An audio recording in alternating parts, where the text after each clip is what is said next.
And welcome. It's me, Doodle D, you see. There doesn't really need to be a whole lot of preamble here, due to the fact that I am ranking games I've played in the past. We haven't done a ranking stream in a while. I've done about 6 parts now of this. If I can scroll through here and have all these load momentarily.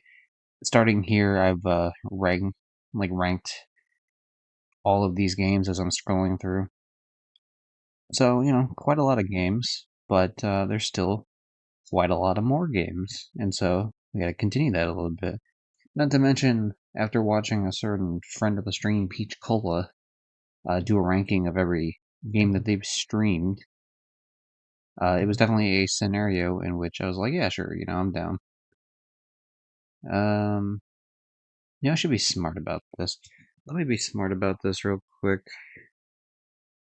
I'm gonna pull up, I guess, Twitch on my phone so I can see the actual chat, because I'll be honest, I don't really have the chat open on this because of my, smart brain, my huge smart brain. They're all C tier. Oh, hey, how you doing, Rios? Uh, no, not quite yet. Especially not with, dude. Honestly, there's a few bangers here back to back to back. If we're being 100% real. Kingdom Hearts 3. A lot of people are gonna give Kingdom Hearts 3 shit because it's not the game that hype themselves up for.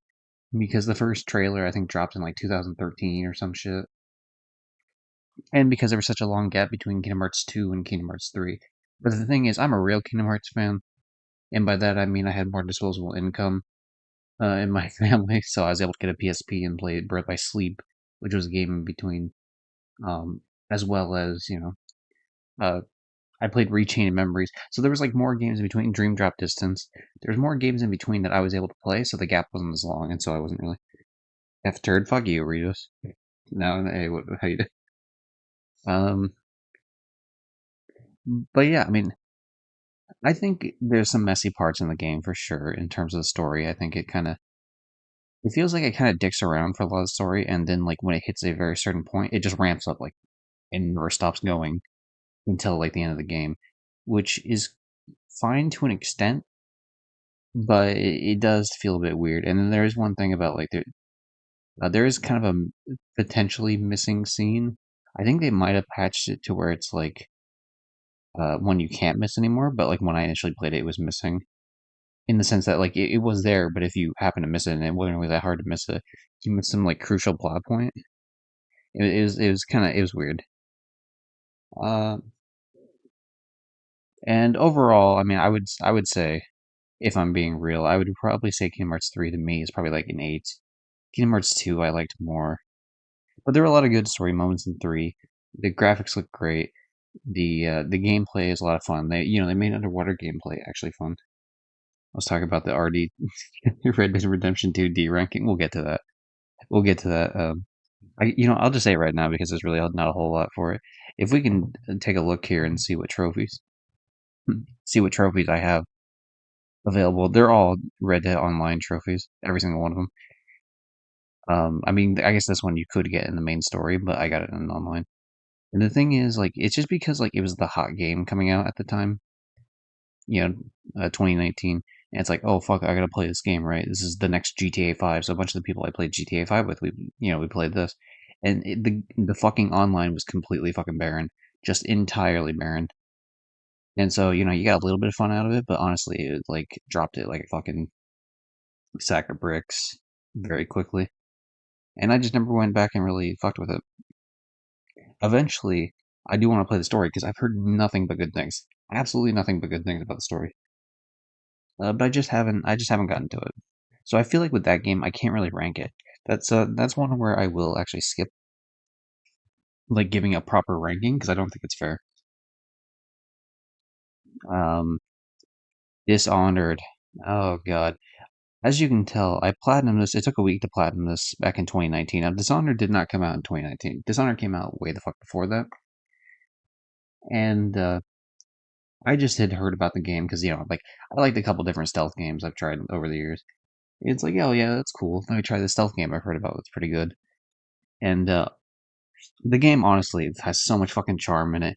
I like the fucking weird plague, like Black Death plague setting.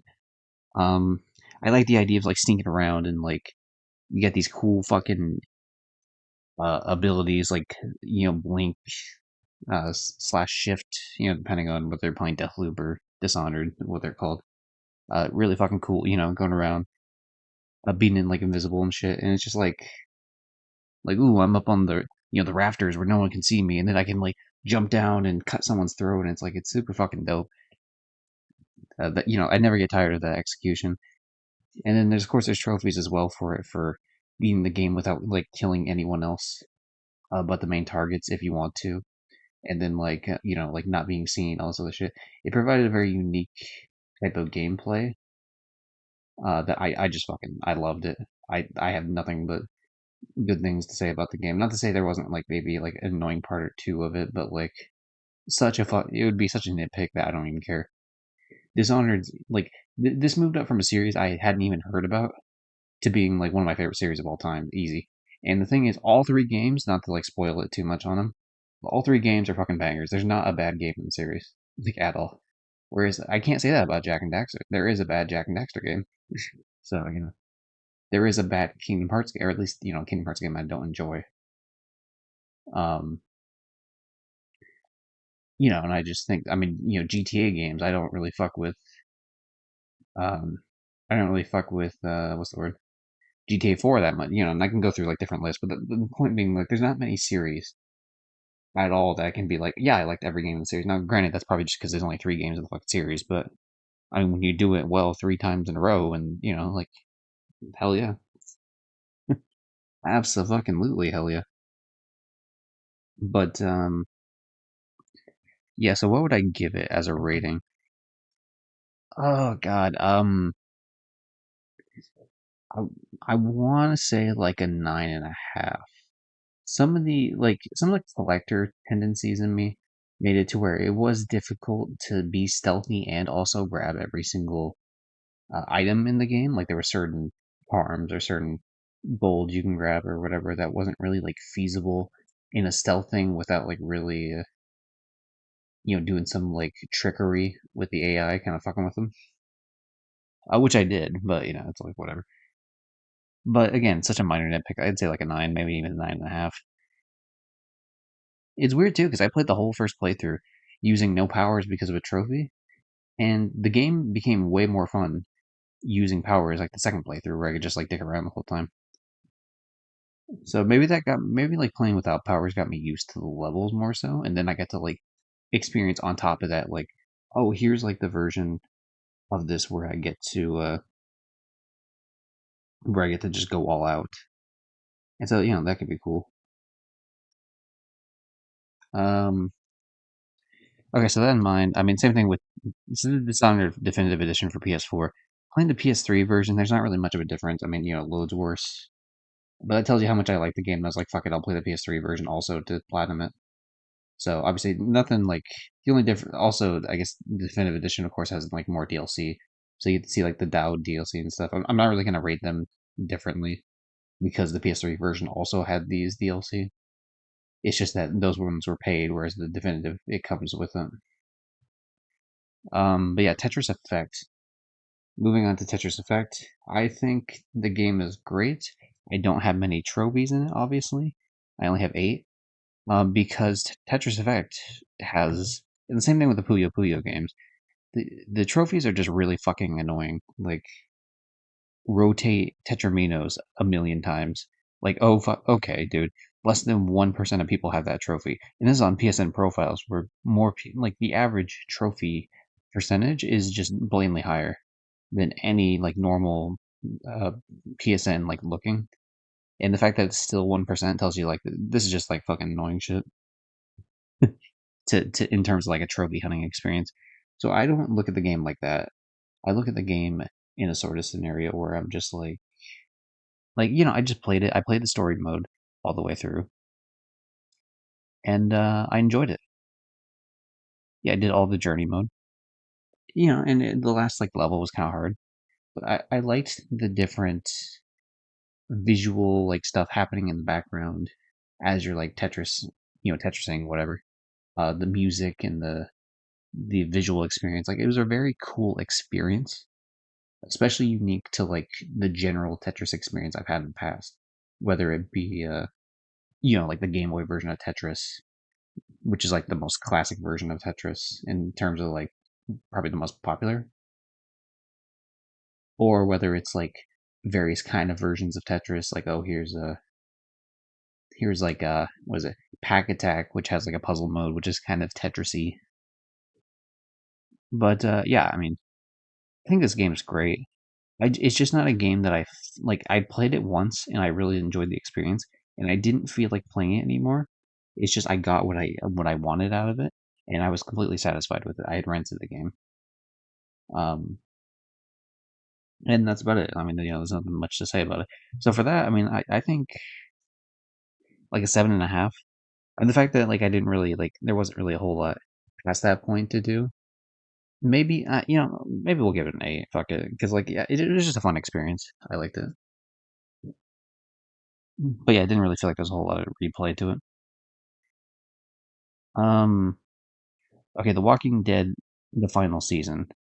So this obviously had a kind of fucked up development cycle in the sense that the studio shut down and then it was like bought out by like I don't know some sort of remnants of the studio. Went to Skybound Games as opposed to Telltale at the end, and they through the trials and tribulations they finally got the game like fully done, which is really cool. And I thought it was a pretty good story for the most part. It did feel kind of weird. I don't know. AJ is like a fucking psychopath in this one, like like quite a bit. And I think some of the ending stuff, like especially the last episode with him, in terms of that stuff, I don't know. Like I don't really. I think there's some weird choices with it, and so I couldn't really give this like a perfect score at all. But I mean, there's the characters are pretty cool and they're varied. I like the homage to the original Walking Dead game in terms of like the ending of this game. Um,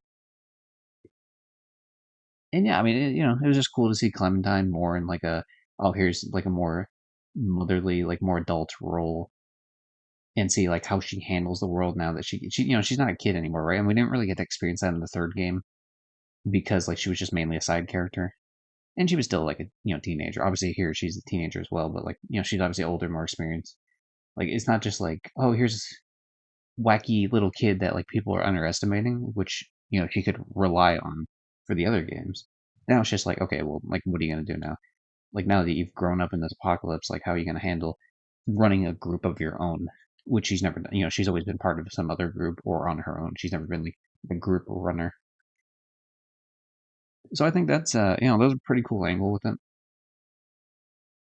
Um, I mean, okay, maybe it feels weird to keep giving games like this like an 8, like oh here's an 8, but like to me, I enjoy games. Like I'm not usually playing games I absolutely hate. At least not until later on the list. Some of these games, like holy shit. But now I gotta find my place again. That's cool. But yeah, I just I enjoyed the game. Yeah, it's what I want from a Telltale experience. Like I'm it's not gonna be better than the first season, but like it's hard to top that first season. But I think it does pretty well. Like if I had to be honest, I think and I'd have to like look back at what I scored the other seasons. But I think this final season is probably the second best season by far. Like I would definitely put it above season 2, even though I think season 2, if it didn't have like that terrible episode 5 and like the last half of episode 4 being kind of shitty, I think season 2 would beat this one out. But season 2 just takes a complete fucking nosedive. In season 3, although I do like it, it's kind of some of the stuff with like the group, the main big group, community thing that happens is a little weird. Enough to where I'm like, I don't know, man. So yeah, I think that's where I'd leave it. Okay, Spyro. Okay, so okay, what would I say? my relationship with Spyro. Um, Purely sexual. No, I'm just kidding. The first Spyro game I played was a PS2 game called Enter the Dragonfly. Now I actually like Enter the Dragonfly. It's been quite a while since I played it, so maybe it's like as shitty as everyone says it is, and maybe it's as buggy and broken. I didn't really run into any that I specifically remember being super buggy, but I mean, I'm willing to like agree with the general consensus that yeah, the game obviously is pretty lacking, especially having played like these more modernized versions of like the first three Spyro games. I can see like what they're going with it, right? And I've seen gameplay of like the other three Spyro games in terms of like the first three of like the PS1 era level. I guess technically too. I also have the other like I have at least two of the gritty Spyro reboot games, and I played the first one all the way through, and I generally liked it. And then the second one I played a little bit through, and I didn't really care for it, and I never played whatever the third one was. But in turn, none of that shit matters. So, we're here for we can save the non trophy hunting games for like a different stream. Um, in terms of the remake of Spyro One, I liked it a lot. I mean, I fuck with collectathon platformers. That's like my favorite genre. I would say gaming easily, and Spyro delivers on that amazingly. Like the voice acting's good, the graphics look great, the maps are varied, the collectibles are fun to collect. It's kind of weird having to go back later in terms of like some of them are pretty well fucking hidden, and that's not like a bad thing at all. Like I'm not complaining about that. It's just interesting for sure. But um, oh yeah, the villain. I like the villain too. Like I mean, some petty shit, but like I also like the intro, just the idea of like all these dragons are just talking shit about him, and they don't really give us a reason like that it's like legit they're talking shit about him, like in terms of like whether or not it's fair that they're doing so. They're just talking about him, like they're just trash talking him on TV, and then he gets mad and he fucking freezes them all. Like it's good, good plot. It doesn't need to be anything more detailed than that. So with that in mind,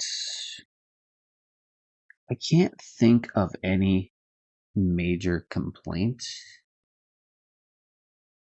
Well, I guess chasing the fucking minions, like the egg snatcher or whatever the fuck, they are pretty annoying by design, obviously. And some of the stuff was kind of like really far out there that I felt like you needed a guide to even find. So, I mean, with those in mind, I mean, I would probably say like a 9. Like, pretty fucking high praise, though, for sure. Recommend to any person that would be into like collectathon type games. Now, I know there is some issue with the remake, like the trilogy remake, in terms of some people like some of the changes they made and some people don't, or they like some changes, not others. I can't really uh, talk about that because I haven't played the originals.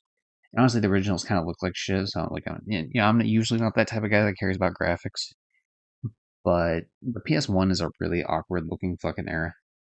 Like the stylized NES and SNES era, I think looks a lot better. I think the PS2 era looks good enough for like these look like people type of shit that it's kind of fine. But like the PS1 era of like weird blocky 3D shit, just I don't know. It just like PS1 N64. Like I don't think it looks that good, but it is what it is. I was gonna scroll up, but I guess it doesn't really matter. So that's what I'd rate Spyro. Minecraft Season 2. I'll be honest. I mean, I feel like I'd have to give this a 6 because I really don't remember the story of Season 2 that much. I remember the story of Season 1 decently enough. Let's see, can I tell anything based on just these trophy hunting or these trophy names or whatever? Winter. Like, if I'm not mistaken, they went into some weird fucking. What is it? Some like guy who's like the creator of the world or something. Some admin or something tries to fuck with them. The thing is, I can't remember if that's like it could be season 1, like the extra like 3 episodes or whatever, or that could be season 2. I really just don't remember shit about this game. Also, to get this game was really fucking annoying.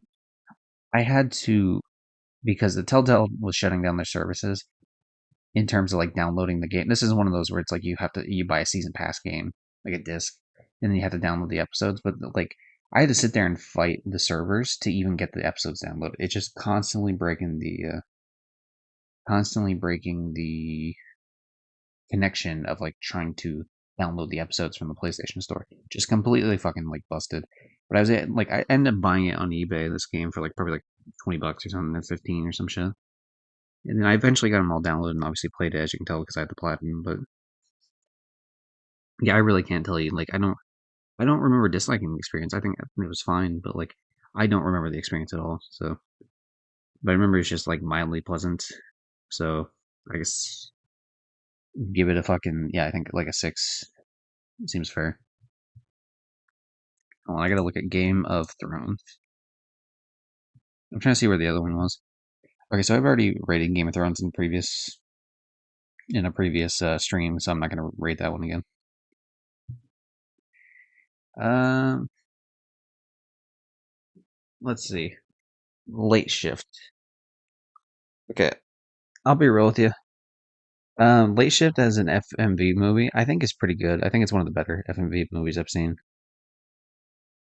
I like it really felt pretty cinematic, all things considered. Getting all of the endings for it in terms of like trophy hunting experiences was kind of weird, and that to me broke some of the magic of the game in the sense that you would see a lot of the same type of prompts, even if you're choosing different options, which makes sense. Obviously, there's only so much you could do. That's like, oh, here's this completely different variant of like these scenes based on what you're doing. There's only so much they could do with it, especially because you can tell the budget isn't like the highest for Late Shift.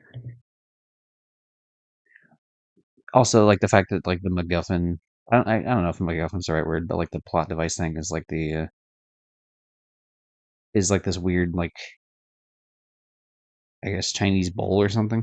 It's just really weird. And you could tell it's just like some random fucking bowl that like wasn't anything special at all. But it was fun. It was a fun game, and I would recommend it.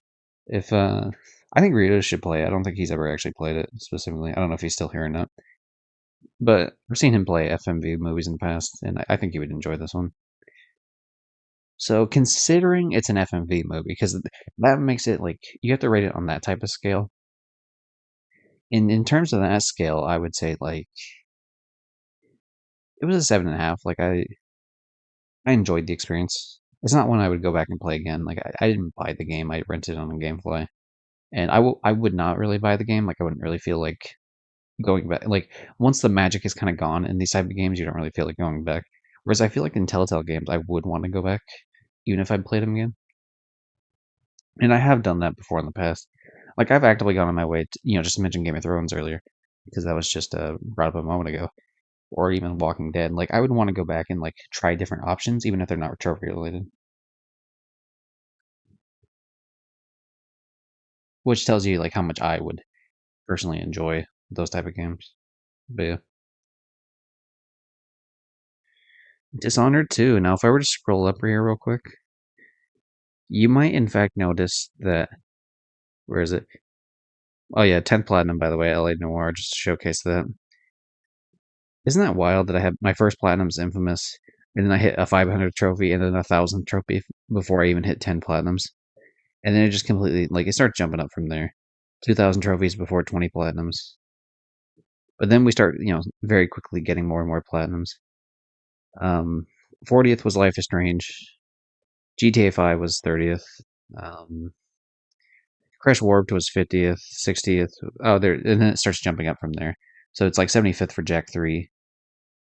And if we can showcase here, the 100th platinum was Dishonored 2. And I actively went out of my way to make Dishonored 2 my 100th platinum. Just like, because the thing is, I wasn't planning on doing that at all, but just at the point that I enjoyed playing Dishonored 1 so much, I actively went out of my way. I'm like, dude, I want a Dishonored game to be my 100th platinum. Because I actually wasn't sure what I wanted the 100th to be. Like, I was still a trophy hunter at that point, but like not as big. into trophy hunting. But yeah, you can tell the difference of like, say Dishonored there, right? It's like, okay, so Dishonored, I platinum it. I enjoy it. Then there's The Walking Dead, Spyro, Minecraft game. So like we're talking, let's say one, two, three, four, five. There's six platinums in between the first Dishonored and the 100th platinum. So like I planned that shit out pretty easily. Doing better than me. My 60th was Astros. Dude, Astros Playroom is a fantastic game. I platinumed that as well, and I got the DLC trophies thing for it too. Like, yeah, and some people, would be like, "Oh, that's just an easy whatever game, free game, whatever." And to me, it's like, I mentioned this earlier with like say Spyro, but like, I would recommend Astro to anyone who likes collectathon platformers for sure because that's like essentially what Astros is. And I fuck with that quite a bit. Big fan. But yeah, how are you doing, Snoop? Agreed. Hell yeah.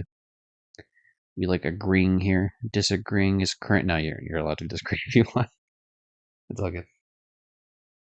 My Name is Mayo is classified as an easy plat. I don't think I've gotten to that yet, but I did platinum all three. My Name is Mayo as well. The thing is, they're easy plats, but like the reason why I would do those games and I wouldn't do the breakthrough gamings or breakout gamings or whatever the fuck they're called, that weird like Christian Atari graphic platinum, like 99 cent, play the game for 5, 10, 20 minutes and then you get a platinum. I wouldn't buy those ones because those feel like there's no soul in them. Whereas like My Name is Mayo, even though it's like incredibly easy and just a like cookie clicker game, like you can tell there's like jokes made of it. Like they're writing jokes like in the game, and it's like it feels like there was someone like an actual human that made it. um, However, it's been hyped so much that it's like Astro's Playroom, you gotta play it. I mean, it's a meme game, but like I like meme games. I don't mind them. I think my most proudest plat is Black Ops 4 along with 100%. Hell yeah, dude. The only Call of Duty game I had platinum was Black Ops 1, which I said like in a different stream of this. But yeah, I mean, that's cool. I never played Black Ops 4. I jumped off the train on Black Ops 2. Like I played Black Ops 2 and then I played Modern Warfare 3 and Advanced Warfare. Ghost sucks, so I just didn't. I stopped playing after Ghost. And then I was gonna play Black Ops 3, but I had a PS3 at the time, and they took away the story mode for Black Ops 3, and apparently the game also sucks anyway. So like, at least from what I heard, I don't know. But that kind of pissed me off, so I never went with it. Soon it's gonna be Valhalla and it's DLC. Well, hell yeah, I can look with that. I know Assassin's Creed games are quite big, so that shit, can take a while. Obviously, a lot of it's just like clear out every area and collect everything, and this, that, and the other. But it still takes a while, so good luck with that. Anyway, Dishonored 2. It's a lot of the same shit about Dishonored 1. Like, it just feels like a better Dishonored 1. Even though I like what okay, how would I say it? I like the environment from Dishonored 1 more. I like the oh, here's the Black Plague kind of environment more. But in terms of everything gameplay related and story related, it's like I think the story is way better in Dishonored 2. I think the fact that you can play as Emily is fucking dope. And I think anyone that played as Corvo their first playthrough is kind of weird. Like, obviously you're allowed to, but like, why would you not play as the new character? And thematically, in terms of like story, it makes more sense to play as Emily too. Like, it makes more sense that like you would be able to escape as Emily because she's more worried about, like, Delilah should be more worried about the royal protector because like he's fucking cracked, and she knows that he has like the mark of the outsider, even though she just took away the mark of the outsider off him in the beginning of the thing. Like she knows, and so it's it feels like it'd make more sense for her to like focus on him.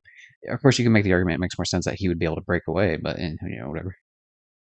It just feels like a lot of the same treading if you do it that way. Not to say like I did do a Corvo playthrough afterwards, and I think everyone should do both playthroughs because it's fun to see the differences. But yeah, but yeah, I like. I mean, the combat was better, and then cool story shit for sure.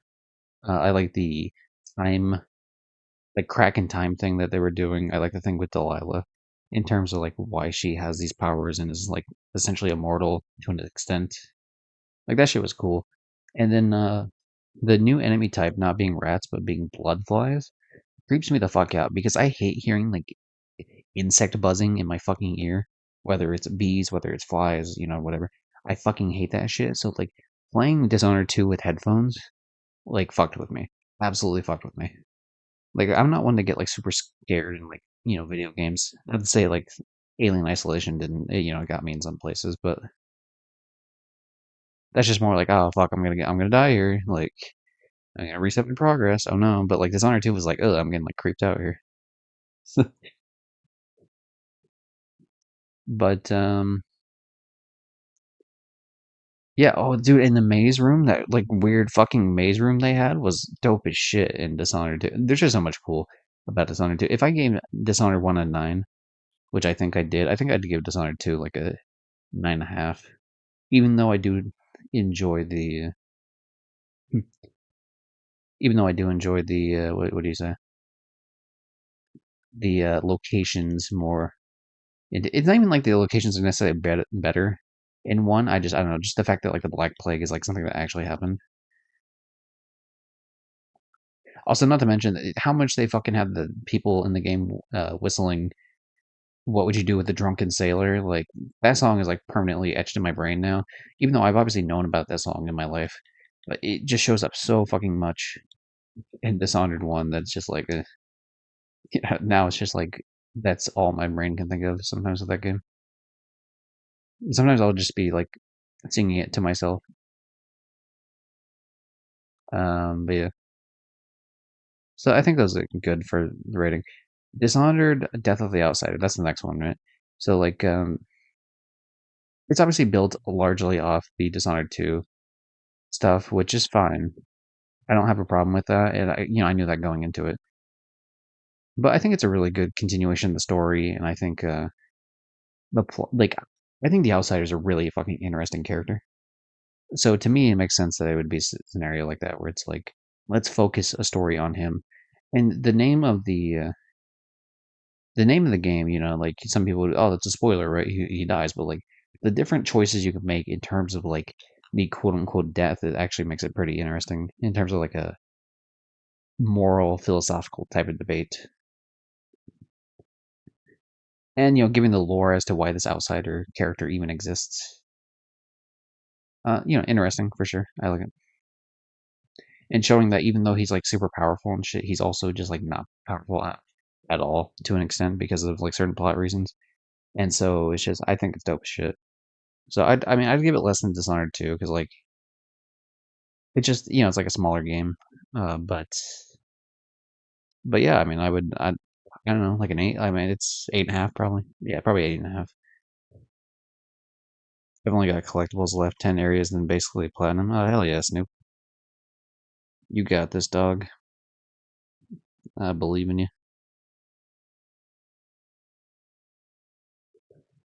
Okay, now on to games that suck. CSI Fatal Conspiracy. This is where uh, this is where I start branching out into more games that are, like looking up lists that are like, oh, here's like easy platinum games, right? And that weren't just Telltale games. Late Shift was one of them, which I relatively enjoyed. CSI Fatal Conspiracy is just like a piece of shit game. It's one of those like 5 episode kind of Telltale game. I don't know if Telltale specifically made it, but the game just fucking sucks. It's like slow as shit and like the story I didn't give a fuck about. I don't give a fuck about CSI, and I don't give a fuck about the story in the game either. The gameplay was just lame. I don't know.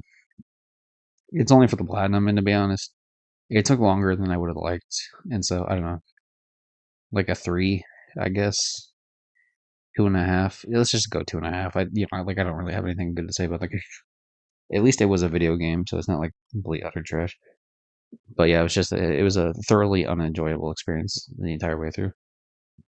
Another easy trophy game, moving on, is a Hellblade Senua's Sacrifice, which is a good game, is a very good game, actually. And the story is pretty dope. And, like the themes of mental health, where they actually brought on consultants for like actual, like in terms of, was it schizophrenia? Like dope as shit. Like, I think it's cool. The question of whether it's like any of this is actually happening or it's in her head or shit, you know what I mean? Like, it's it's cool. Now, in terms of like, part of me spoiled it obviously because like the game has a mechanic in it that like, oh, this rot spreads to your head. And so if the more you die, and so if you keep dying, it's gonna, eventually it's gonna spread all the way to your head, and you're gonna fucking die, and your character's gonna be gone forever, sort of deal. And obviously, I'm gonna look that up because I'm a trophy hunter, so I'm like, okay, like how much fucking leeway does this game give me? And very mild spoiler alert: it never actually happens. Even if you died a bunch, it's just more of like baiting the player, which I think is kind of cool to an extent. Like just like oh, like you always have this constant fear that it could fuck you up, and then it never actually does. But obviously, it's a little bit spoiled for myself doing it that way. But yeah, I mean, collectibles were pretty easy to get to.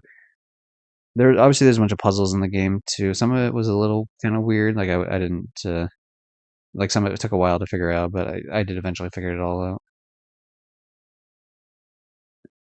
And some of the boss shit was cool. Even though it's not like a game I feel like I would go back and play. At least not like any sort of regular type of go back and play. Like maybe like way later, like years down the line, go back and try it out. I think it's really good for what it is, for sure. And so I would say probably,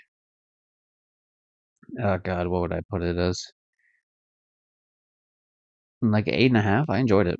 I enjoyed it quite a bit. Toe Jam and Earl. That's the next one on the list. Toe Jam and Earl back in the groove. I didn't really have any experience with Toe Jam and Earl in terms of like the main games. I was aware of their presence as like a video game duo from the fucking 90s. Um, this is the fourth game in the series. I had heard about the Kickstarter for this like while I was still in high school, and I like tried to spread the word of it a bit so that it would get funded. It eventually did get funded, obviously, because the game exists. And there's a weird, uh, what would you say? There's like a weird timeline of it in the sense of like there's a big risk of the game not going through because like oh we partnered with Adult Swim Games and then that fell through.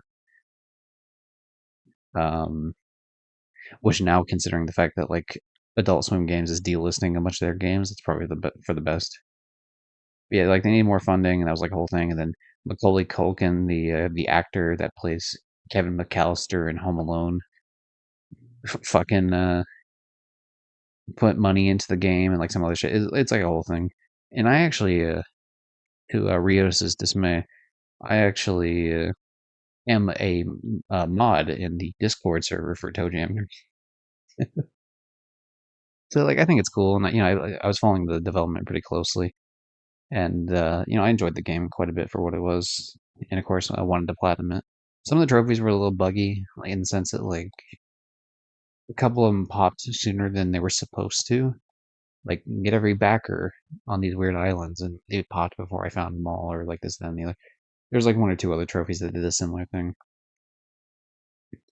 But for me, I'm like, cool, all right, let me free trophies, right?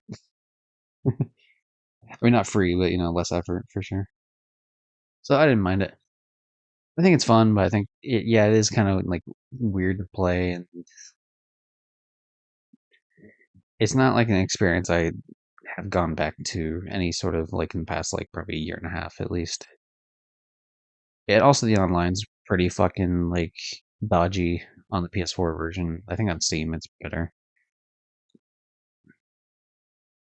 But yeah, all that in mind, I feel like a 7. Like I enjoyed it, but like it's not something that I'm super fucking passionate about. Like I respect the development of it way more, and like just the development and the history of it way more than I necessarily enjoy the game specifically, which is what it is. I do actually own Toe Jam and Earl 1 and 2 on Steam. 3 is not on Steam. It's only Xbox exclusive, and it was never made backwards compatible during all the Xbox backwards compatible shit. Not to mention, to be fair, I don't even own an Xbox or an Xbox 360 or any of that shit. So yeah, we're never gonna play those games. But at some point we might play Toe Jam and Earl 1 or 2. Even though I know Toe Jam and Earl 1 is harder than Back in the Groove by a decent amount. Okay, to quickly mention Star Trek Online here, I played it once with one of my friends when I had shitty internet. It took a while to load in between levels. It was pretty meh. I only got one trophy in it. It is what it is. But I just wanted to grab that one real quick as I mentioned it. But to go back to the other ones, we got Spyro 2, Ripto's Rage. I don't really think there's anything necessarily too unique to mention from between 1 and 2 besides the fact that they add more characters. And if I'm not mistaken, the fact that they add more characters means there's more like character specific levels. I forget if that's in 3 or 2, even though I do generally know the story of 2. Also, kind of bringing back the same villain in 2 is a bit weird. I guess Crash 2 also did that, but eh. I think Neocortex is a way better villain though than Ripto is, so it's kind of one of those cases where it's like, or no, it's not Rip. Wait, hold on. No, it's Nasty Nork in 1. It's Ripto in 2, and then the Ripto comes back in 3. That's what I'm thinking of. Sorry, he comes back in 3, right? I don't know. My brain's like mixing up all the fucking Spyro games now. I know he comes back, and I know one of them comes back in fucking Enter the Dragonfly for sure, and I'm pretty sure one of them comes back in 3 as well. But yeah, I mean, I enjoyed the games. I don't think there's. What did I give the original Spyro? Did I give it like a 9? I think. I feel like whatever. Like to be honest, I feel like Spyro 2 and 3. I would just I don't know. Like the extra character levels, I'm kind of hit or miss on. So I think I'd still give it the same score, but I don't like all the new levels as much. But like some of them I like more than others, and the ones I like more than the other ones kind of bring up the average, and then the ones I don't like as much bring down the average. So the average kind of stays about the same, I guess. So I'd probably put like 9 for Spyro 2 and Spyro 3 for being real. Uh, Crash Team Racing Nitro Fueled. I never played CTR like the original on PS1. I did play the original PS1 versions of Crash 1, 2, and 3. Actually, before the fucking remake came out, I played all three of them, 100% of them. You know, I didn't get like every fucking like I didn't do all the time trials of say 3, for example, but at the very least, I got every gem in all three of the games, and obviously every crystal. No shit, but yeah. So CTR, I don't like the control of CTR too much. I'm gonna be real with you. Like you have to do this to constantly be drifting. Like I don't really like those type of racers, like kart games. Not really for me. And I did all right at it, but as you can tell, I only have 79%. And the last few trophies on it are just fucking brutal. And it was kind of one of those where I can never really finish it. There's 5 trophies left, not counting the platinum. So we have complete the adventure mode in the hard difficulty, which means I had to beat the whole game in hard. Beat all the nefarious trophies times and time trial mode. Same thing with nitrous oxide. Uh, sustain your boost for a whole lap. Theoretically, I could probably figure out that one. But the reason is unlock all characters from the original roster. You had to play like some sort of hard level to do that, and I was like, dude, I can't play the game in hard. Like I don't know, I wasn't able to really do it in hard. So I could just tell my skill gap was like the gap between my skill level and the skill level that was needed to platinum this game were like too different to where like I'm just not gonna fuck with it. So I technically don't own this game. I had it rented. That was like another reason too. It's like I'm renting it and like I'm like I don't even know, man. Like do I want to really put in all this effort? I didn't and I still don't. As much as I would enjoy the platinum, I just, whatever. It is what it is. Okay, I guess what would be my ranking of that? That would be I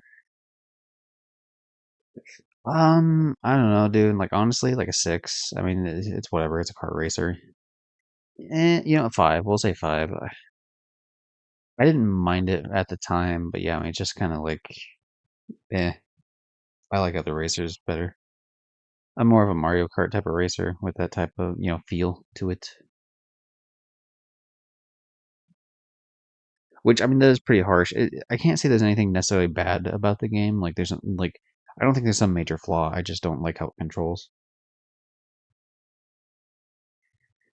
More easy trophy games. This is one of the ones I bought because it was like insanely cheap, and it did feel like there's a little bit more effort in it. But yeah, it only took like an hour to play. 36 Fragments of Midnight. It sucks, but it's just an easy platinum game. Like I don't know, fucking 2 out of 10, I guess. Untitled Goose Game. This is the game that, like, no joke, almost made me want to. It was a case of like, okay, I kind of want to switch for this game. Like, I'm really starting to look into getting a Switch for this game until it gets announced that like it's going on PlayStation. Or at the very least, I think I was gonna get a Switch for it, and then it was like announced it was gonna go to Epic Games, like their launcher, and I don't like fucking with their launcher to be honest. I don't like PC launchers in general. I feel like a lot of them are like super invasive. The Epic Games one included. And so for me, I'm like, nah, dog. Like I don't fuck with that really. But I almost did. I almost did fuck with it just to play that game. But yeah, it came out on PlayStation. I was like, fuck yeah. I actually own this on disc too, like on physical disc. And they have it actually on what's the word? Like they have a like an insert, like a booklet insert for it, like games used to have. But this one's like fucking like really detailed and like a thick booklet too. And it's like it was really cool. And it had a goose sticker like that no goose allowed sign. But yeah, I mean, I enjoyed the game. Obviously, like it's a shitpost game that was mentioned earlier, kind of like the "My Name Is Mayo" type shit. But like, it was fun. It was really fun. I think it's worth the $20 that it costs to get it.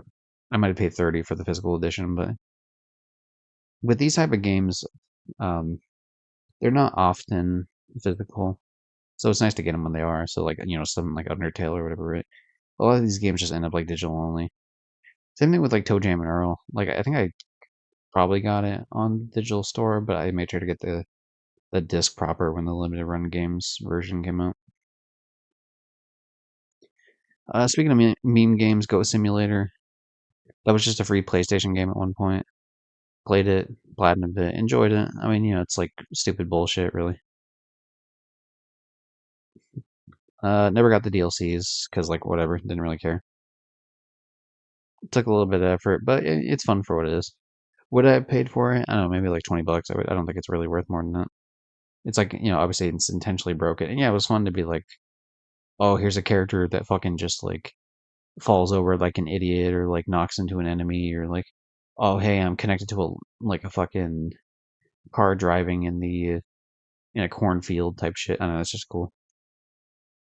So that in mind, I mean, 7. It was fun for like a goofy whatever. And did I give a thing for Goose Game? I don't think I did. Probably 7.5. I think it's more charming than Ghost Simulator is. Oh, Outer Worlds. Okay, Outer Worlds is one of those games that I think a lot of people give it shit, and I think it's not as warranted. Not to say I don't understand the critiques of it, and like I get it, right? And I'm not saying people are wrong with them. I just think that it's a little bit blown out of proportion sometimes. Um, it's obviously smaller in scope than the Fallout games, like no shit. And I mean, I like the if it's a case of like people just not liking the humor, that's just where I just disagree. It's like okay, you're allowed to have that opinion. Obviously, like humor is subjective, but like I enjoy it. I think it's funny. So I mean, that's just it is what it is in that sort of scenario. But when it comes to the other stuff, I mean, I thought gameplay was fine. I thought the overall story was okay. It could have been fleshed out more. The plants could have been bigger for sure. But I enjoyed the game. I think it was worth the money I paid for it. Obviously, you're not gonna have like the fucking hundreds and hundreds and hundreds of hours of like Fallout. So like, yeah, people are looking at it like that. Then yeah, I mean, it doesn't really size up. But I think it's good for what it is. Um, I don't know. I think the humor kind of sells it more. Like I find this game to be like generally like more tongue in cheek funny than Fallout, which was amusing. Um, But yeah, I mean everything else in Fallout kind of kicks its ass. Obviously not graphics, but it is what it is. Hmm. The Dark Pictures anthology. I assume I already rated Until Dawn at some other stream because there's no way I wouldn't have. There's no way I would have done this before Until Dawn. But the idea is that this is the same studio that does Until Dawn. They also do all the Dark Pictures games, so Man of Medan, Little Hope, what else? Little Hope, House of Ashes, and what's the? There's one game I haven't played yet that's in the group. There's also a VR game I didn't play, and I'm not going to play because it's like what the fuck ever. But I think it's called The Devil in Me. I think that's their fourth game that I do own, but I haven't played it yet. And I will eventually play it, but you know, it is what it is. They also have The Quarry as a game, and they're doing more. They're doing like a Dead by Daylight game, I guess, like a story mode version of that, which isn't out yet, but they're working on it apparently.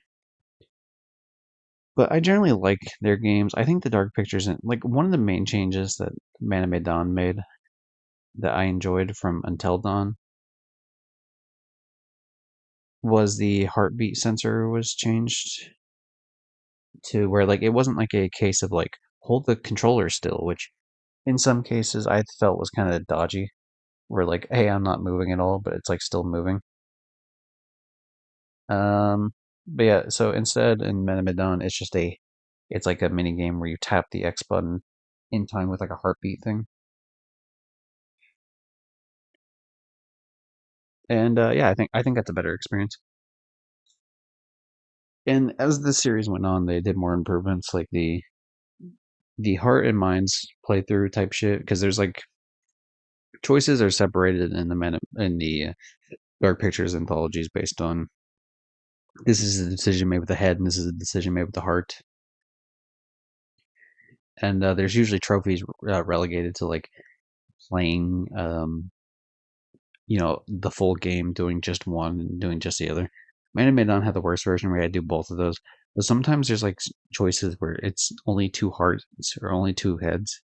And so you're not allowed to make a choice there. You just have to wait for the timer to run out, unless it's the one you need.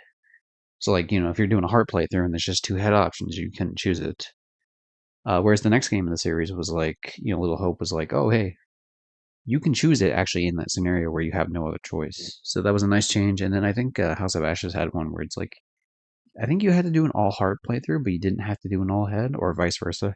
Like you had to do one fully, but not the other. Obviously, you could do the other if you want to, but like it wasn't trophy related. So I feel like it's getting progressively better. I don't know about House or was it Devil in Me? I don't know about that one. But yeah, I definitely want to find out for sure.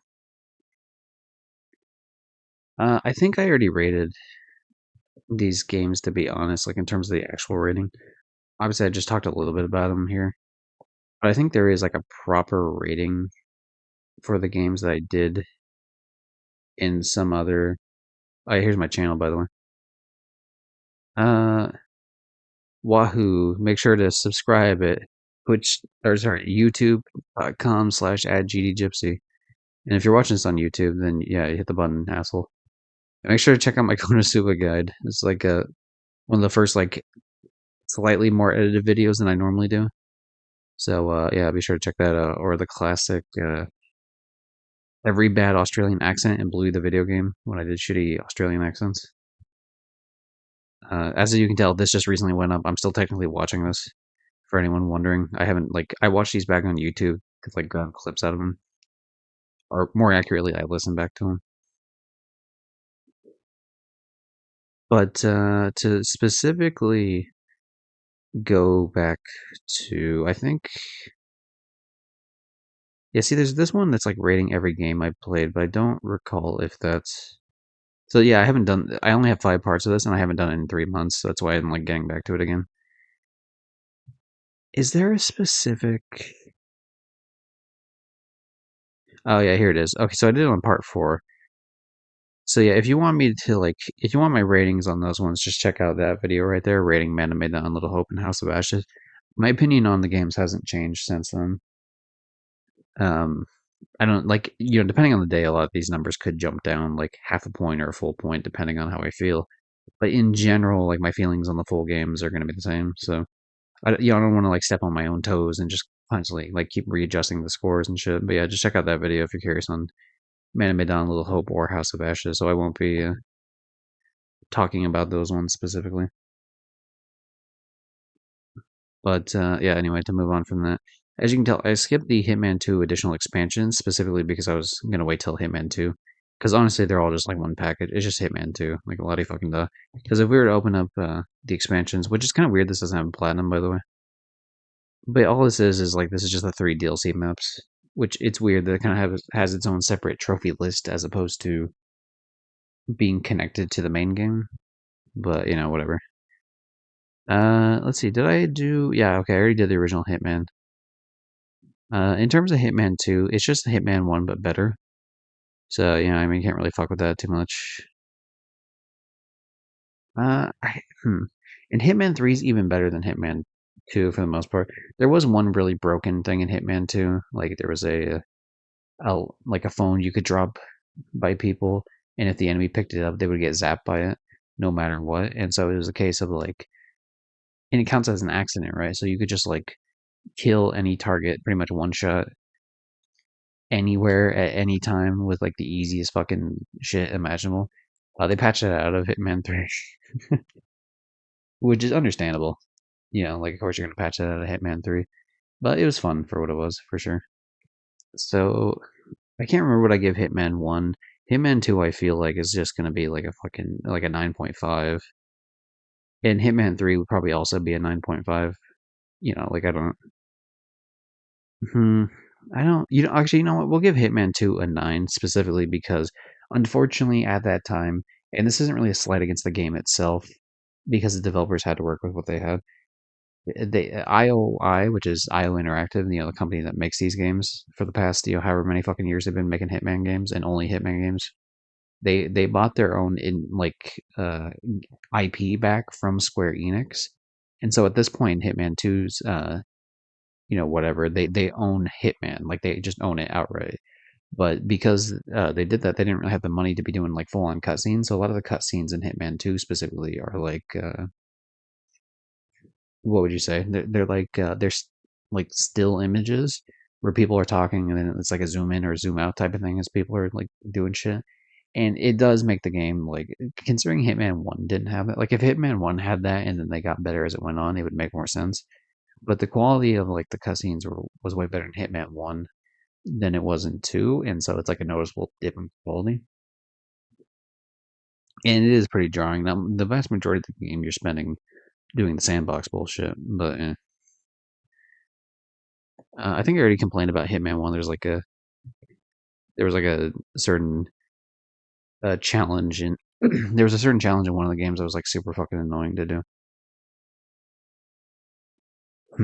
In so case like that, I had to redo that again in Hitman 2 because like all the Hitman 1 challenges are in Hitman 2, and all the Hitman 2 and Hitman 1 challenges are in Hitman 3. But luckily, you could drag them out. Like you could transfer the progress over in Hitman 3. You could not do that in Hitman 2. You had to replay everything, which was kind of annoying.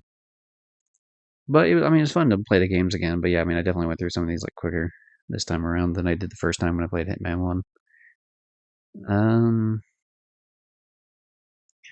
yeah, these are like the legacy DLC packs. Shit. But yeah, if we're talking, I mean, we should probably compare maps, I guess. That's another thing too. You know, we'll go down to an 8.5 on Hitman 2 because Hawke's Bay is just fucking pathetic as a map, to be honest. Because it's like, okay, they in the first game they had Paris, which is a great map. Sapienza, a great map.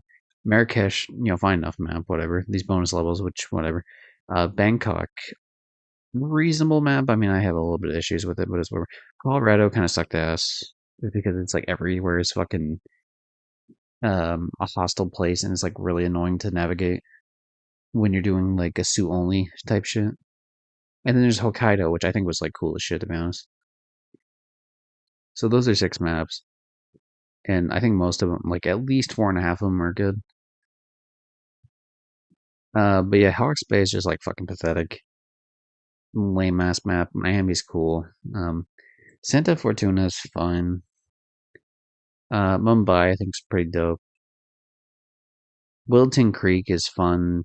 The Isle of Seagal is good too. So I mean, whatever. But like, I think if I were to say the whole trilogy, I think Hawke's Bay is probably the weakest map in the entire trilogy by far.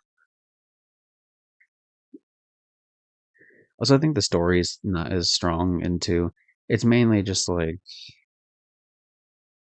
hey, like okay, we're gonna kill these people in the like okay, now we're working for Providence, and then we work for them for like a couple missions, and then now we like turn on them near the end. Whereas like three is like fully just fucking up Providence, and one was like being pulled by a Shadow Clan. This is kind of like the transition one, and I just don't think it's as good. So yeah, we'll say like an 8.5. But yeah, Hitman 3 is fucking. I mean, we'll talk about that. I guess. Should I just rate Hitman 3 now? I think I should, just because I'm already on the Hitman kick. So Hitman 3. Let's talk about the maps real quick. I guess this one finally had a platinum, whereas Hitman 2 didn't, which was cringe. And this one had the case of like all the shit was like in the game at launch, and it was all like a single trophy list. It wasn't like piecemealed off. So that already has like an amazing thing going for it. But so I think this is like a 9.5 type of game. The only reason I would say it's a little bit less is the sense that like the train map was honestly pretty lame, like really fucking lame. The ending part of the train map for the story shit was cool, but like everything else was fucking lame as shit. But the vineyard map thing was cool. Uh, the Chinese map was cool as shit. I thought the fucking club map, but like the gimmick of the club map is so amazing for this type of game and made me feel like such a badass at like no what like the Hitman games hit that kind of high. The trilogy of like World of Assassination here and there in certain assassinations. But like that level throughout just makes you feel like a fucking badass. Like the whole, the gimmick of like you don't actually know where the targets are, which I mean, technically, I guess Hitman 2 also did that with like Mumbai, with the what is it? Not the constant. What the fuck is he called? I can't think of his name, but like there's like a hidden guy on that you need to find to kill him. And yeah, the club map does that. Was it? It's not Berlin. Is it Berlin? Yeah, it is Berlin. Oh yeah, the fucking mystery, like the murder mystery in the mansion, Dartmoor there. That was dope as shit too. And the fucking giant hotel thing that's like one of the biggest buildings ever. Like just, I don't know, this game fucking really brought its A game compared to like the first and second game by far. And then not to mention it also has the second and first game in it. And also not to mention nowadays it has like its extra bullshit of it's like an arcade mode of the elusive targets.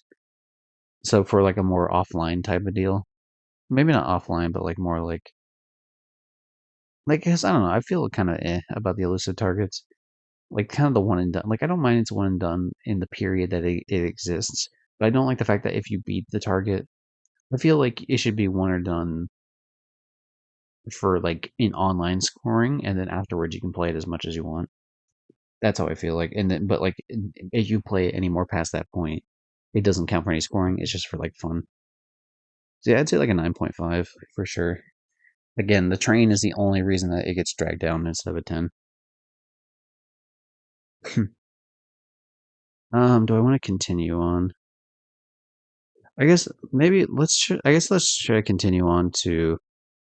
We'll do we'll get up to Hitman 3. We won't do Yakuza 0, but we'll stop before Yakuza 0. I think. Oh god, Fortnite's on the fucking list. Which is funny because I'm actually like playing Fortnite as I play this right now. Like I just finished doing Fall Guys dailies. Yeah, I'm playing games while I'm doing this tier list. I figured two birds, one stone. Yeah, do some dailies and do this shit. But yeah, since I recently platinum Fall Guys for the last time, I was able to get my like log in with my main account shit again for Fortnite and Fall Guys. So like now I'm actually able to play those games with my own account that has all my shit on it. So Anyway, I'll explain those like when I get to like actually ranking those specifically. But yeah, it's a big old pain in the ass for Fall Guys. Anyway, Dragon Ball Z Kakarot, I played a little bit of it, got a few trophies, didn't give a fuck about it, honestly, because, I mean, I played so many Dragon Ball Z games over the years where it's just like, it's the same fucking story every time. I just can't really give a shit anymore about doing, like, just playing the story of fucking Dragon Ball Z. It's not a bad game, it's just like, dude, like, how many games have I played this exact same scenario just over and over again? I've done that on Dragon Ball Z, Legacy of Goku, 1 and 2 and Boost Fury. I've done that with fucking Dragon Ball Z Sagas and Dragon Ball Z, let's say Sagas, I meant to say Saga, but whatever. I also did that with Super Dragon Ball Z. I also did that with fucking Dragon Ball Z Budokai 1, 2, and 3. I also did that with Dragon Ball Z Budokai Tenkaichi 1, 2, and 3. I also did that. I guess the Ultimate Tenkaichi didn't really do that, and Xenoverse didn't do that, but it's like, fuck it, man. How many, not to mention I've seen the show, obviously. It's just like there's only so much you can play the same story just over and over and over again before it just gets like fucking, too much. It's like it's just a new coat of paint on the same exact fucking thing over and over again, like any little variety.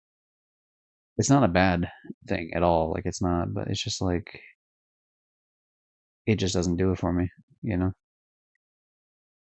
And I heard good things about Kakarot. It seems cool. I just like, and I really did give it a chance. Like I gave it a legitimate chance, and I just couldn't. It just didn't. It just didn't work, man. But yeah. So there's that. I guess to move on from that sort of deal. I can't really rank I don't know. Kakarot is just. I guess I didn't play the full game, so I just couldn't really get a huge ranking of it. But in terms of the ranking for me, it just didn't do anything for me. So like a 4. It's not a bad game in the slightest. It just does nothing for me. Anyway, Trover Saves the Universe. Justin Roiland aside for being kind of weird, to put it lightly, without getting into his whole allegation shit.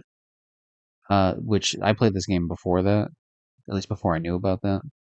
I don't know if it's before or after it actually happened, but at least in terms of what I heard about it, he definitely wasn't let go from the show at that point. But I enjoyed the game. I thought it was pretty funny. I mean, that's kind of I like that type of humor. It tickles my fancy to say the least. I fuck with it. I vibe with it. Yada yada. But here, let me do this real quick. Actually, um, I guess we'll use this one because it's Hitman 3 shit. All right. Since I'm playing 4, okay. Wow, there's something in Plankerton. There's two things in Plankerton and Twine. All right, cool, cool. All right, never mind me. I'm just playing Save the World on the side. Anyway, yeah. I mean, the plot's very like fucking bare, but it doesn't need to be any sort of like super special, involved, crazy plot. It's just it's funny. Like the idea that some guy can just be a dick to you, and then you start hitting him, and then if you hit him too much, he just dies, and then we just treat it like, oh my god, he died. Like if you like Rick and Morty, you'll probably like this game. I would guess it is technically like a VR game, but you can play it without VR. There's another game he's made called High on Life, or at least his company's made. Like I assume he's not the one coding the games, but that only just recently came to PlayStation, and I wouldn't mind renting it if it ends up on GameFly. I don't know if it currently is. Last time I checked, it wasn't, but that might have changed in the I don't know like month or so that I've last checked. But I mean, I fuck with the game, and it was pretty cheap, and it's an easy platinum. So I don't, 9. Yeah, fuck it, 9.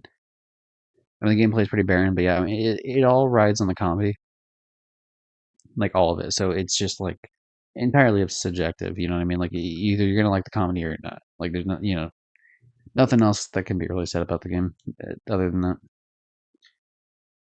Oh, okay. So yeah, I already talked about Spider-Man, or sorry, I already talked about Spyro 3, so I'm not really gonna fuck with that again. But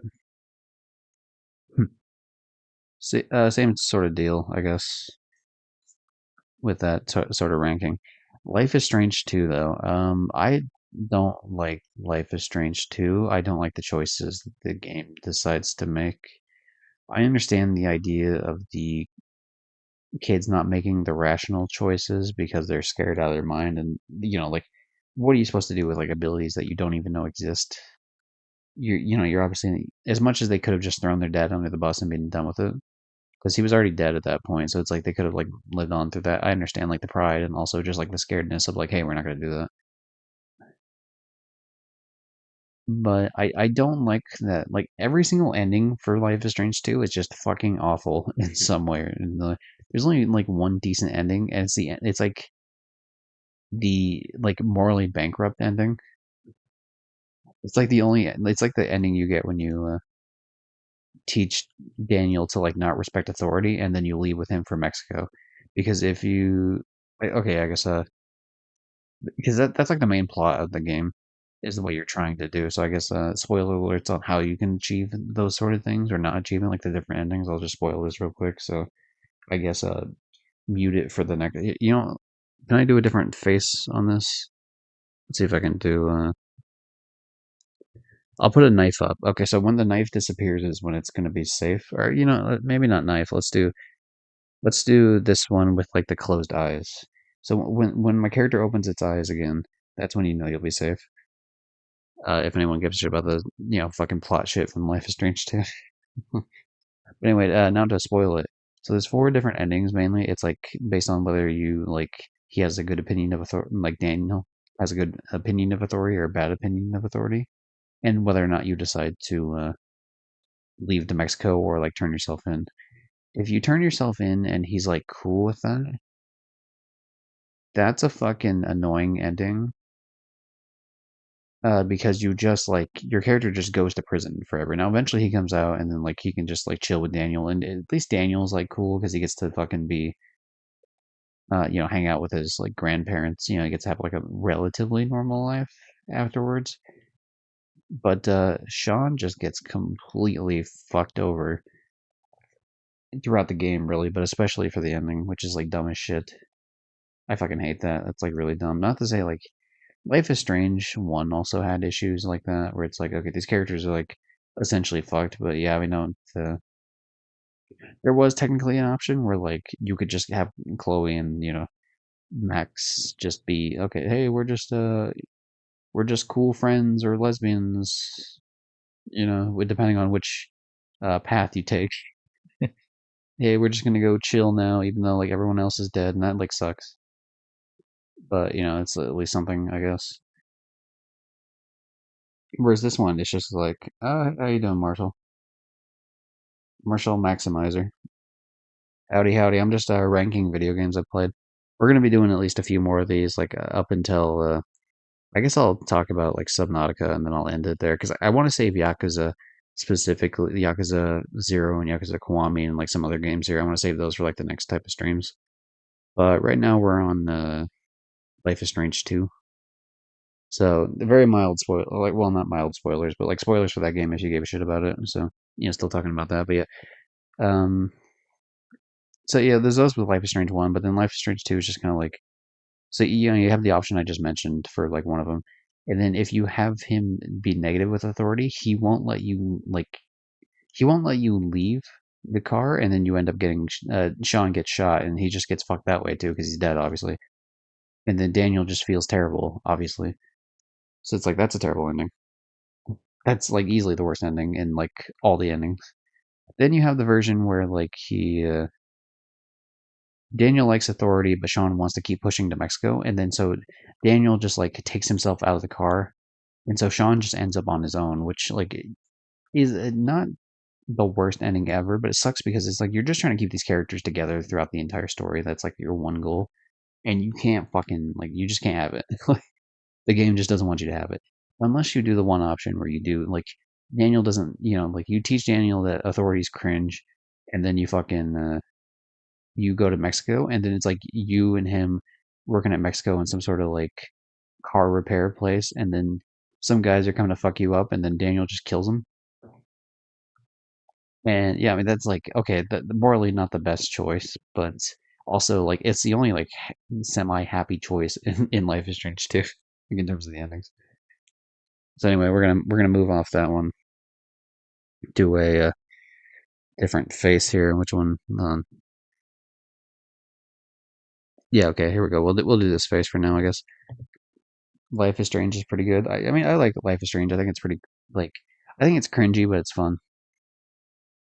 The ending is kind of weird for Life is Strange 1. Like I have issues with it, but otherwise for the most part I like the game. I think Life is Strange 2's endings really just like are a huge slap in the face, so like more annoying than like Life is Strange 1 has way more catastrophic consequences for its endings, but Life is Strange 2 was just a case of like it just pissed me off. Like more I don't know. Maybe because I was more invested in these characters, like we spent the whole game like just trying to keep these two characters together. It's like the one fucking goal you're going for and it just like all goes to shit. But yeah, anyway, so is that. I did also play Life is Strange was it True Colors? The Life is Strange 3, even though it's not called 3. That's probably the best Life is Strange game, but we'll get to that one at some other stream, like when I do these. Of course, I upload these to YouTube, as I showed a little bit earlier, when I'm done with them. So this one will probably go up tomorrow, if I had to guess, or maybe the next day at latest. So anyone that wants to see my opinion, this is just my PSN profiles page, by the way. But anyone that wants to see my opinions of like previous games I played all the way from the PS3 era and like onward, feel free to check that out. But yeah, anyway, enough bullshit spiel bullshit. Spider-Man, Marvel Spider-Man.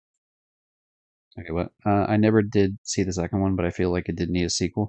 The thing is, like, it's called Life is Strange 2, but it has nothing to do with Life is Strange 1.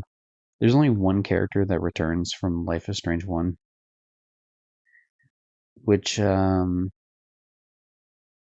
actually didn't mind his like return. I thought they did his scene pretty well to like not spoil anything.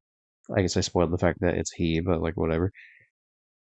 But there's obviously a lot of male characters in Life is Strange 1, so I guess it's not really as much of an issue. But yeah, I mean, I thought the scene was handled pretty well, but otherwise, like Life is Strange 2 just kind of pissed me off. And it had nothing to do with Life is Strange 1. That's probably why Life is Strange 3 is called Life is Strange True Colors, because it also has nothing to do with Life is Strange 1 or 2. Oh my god, the janitor returned. I would never spoil who returned, but unless you didn't give a shit. But yeah, something. It's obviously the one person returning is Chloe's father, the one that dies. Clearly, the one that dies before the events of the story even play out whatsoever. But yeah, okay, where was I? Yeah, Marvel Spider-Man. Man, I mean, it's a fucking great game. I mean, yeah, you don't need me to tell you that. It's a fantastic video game. It's not that hard of a platinum either. Like it's pretty easy for platinum. That's why it's 42% done.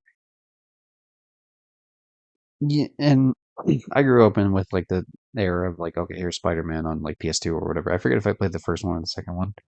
I want to say the first one. I also had a GameFly or not GameFly, a Game Boy game of like one of the Spider-Man games, something of like whatever his group is called. That's like six people. It's not like It's not like the Marvelous Six or whatever. That's not the name of it. It's like something like that. But yeah, it was like a Game Boy Color game, I believe. And I like that. And there was also the 64 game I thought was pretty good. But this just blows everything out of the water. It feels so cool to just swing through fucking New York as Spider-Man. It's just dope as hell, for sure. Um, this is completed in 1 year because they came back later and added more DLC for New Game Plus. I think, or am I thinking of one of the other games? I don't know. I definitely came back later and like finished it out for the New Game Plus shit though. But yeah, I think the story is pretty good in Spider-Man, Marvel Spider-Man. The stuff with Doc Ock is pretty dope. Um, the stuff with the fact that he's been a Spider-Man for a while, so it's just kind of like, okay, here's already these villains he already has. he's just dealing with it. His whole thing. Here's Kingpin. Here's Rhino. This, that, and the other. Like we don't need an origin story of like, oh, here's Ben fucking dying again. Not to say it's not an important moment in the history of Spider-Man, but like, fuck, dude, there's only so much you can have the same story beats over and over and over again on shit. But I think it's pretty cool. I really the ending stuff specifically with Doc Ock is like really, I thought pretty emotional. Like, there's one scene near the end of the game when he takes damage from something. I will say, but it's like in a cutscene, and it's fucking. It's like he has to make a choice and to like take damage or not, right? To like do something, and he does take damage, and you could tell like it hurts like a son of a bitch. Like like it's just like ow, but like he makes that choice, and you're like, okay, I respect that, like absolutely. And then obviously more like story shit happens afterwards with that, and it's like it's really respectable. Same thing with like there's a plot point with Aunt May, to not spoil it, but like there's a plot point with that, and you're just like I like this is a very understandable um moral dilemma. You know what I mean? Like this is absolutely a dilemma that Spider-Man would have. It's like it's so gripping. It's like how does he solve it? Like either way he does it, to be fair, I mean you have a pretty good idea how he's going to solve it. But like you're like, dude, I could actually see this going the other way kind of. Like just in a moment of like weakness, like it could go the other way, and like I couldn't really blame the guy. It's just like fuck, dude. Ain't that why they added the whole multiverse thing, because they ran out of new ideas? Uh yeah, potentially. I don't know. Yeah, it's more, what is it? Adds more to the idea of like shit you can do for sure with multiverse sort of deal. I mean, I like it. If we're talking like into the Spider Verse type shit and Across the Spider Verse. I mean, I enjoy those movies so much just because the art style, and I think the stories are done pretty well. So I think it's a good call. But yeah, I can see what you mean for sure. Hey, how's it going? How you doing, Horizon? I don't know if I said that a second ago. So I thought it in my head, but I don't know if I actually said it out loud or not. So, if not, hi a third time or a second time or whatever. I'm just ranking video games for my PSN profiles list. This is part 6, I believe. But yeah, now we're up to Final Fantasy VII Remake. Okay, real talk. I never played the original Final Fantasy VII, like at all. Technically, I have now just a little bit, but I need to like go back and properly play it because I played a little bit of it, and then I got distracted and never finished it. But I played the remake first. Always been a Kingdom Hearts kid. Like always played a shitload of Kingdom Hearts. And I loved Final Fantasy Remake. I still need to play the new ones, like the what is it, the Crisis Core remake thing, and then I also need to play the other one, like the newest one that just came out. But I'm kind of debated on whether or not to go back and platinum this. The only reason I wasn't able, sorry, BRB actually. All right, catch you in a moment, Horizon. The only reason I didn't platinum this is just because like everything here relates to me needing hard mode, except for this 9 bridal candidates thing. I would have to go back and like do 2 other playthroughs up to that point to do that, which is like whatever. But defeat a Marlboro, defeat the Pride and Joy archetype, complete all chapters on hard mode, and learn all enemy skills all requires some hard enemies. Because to learn all enemy skills, you need to play like a hard version of a boss that and let it hit you to like learn the skill from the skill steal thing. And I tried to do that one, and I just wasn't good enough to do it. And I was like, okay, this is just like at the time at least, I wasn't doing a good job. So I gave up on platinuming it. But I might go back and do like a full ass like entire hard playthrough from the beginning. I wouldn't do it on stream because it would drive me up a fucking wall, to be honest. I'd be willing to do that on my own time at some point. It's not something guaranteed at all, but I do want that platinum. I'm pretty close to that platinum. I need 6 trophies, 5 if you don't count the platinum itself, and one's a fucking bridal thing, which is obviously something I can actually do. So it's really just 4 trophies. So yeah, that's how I feel about that.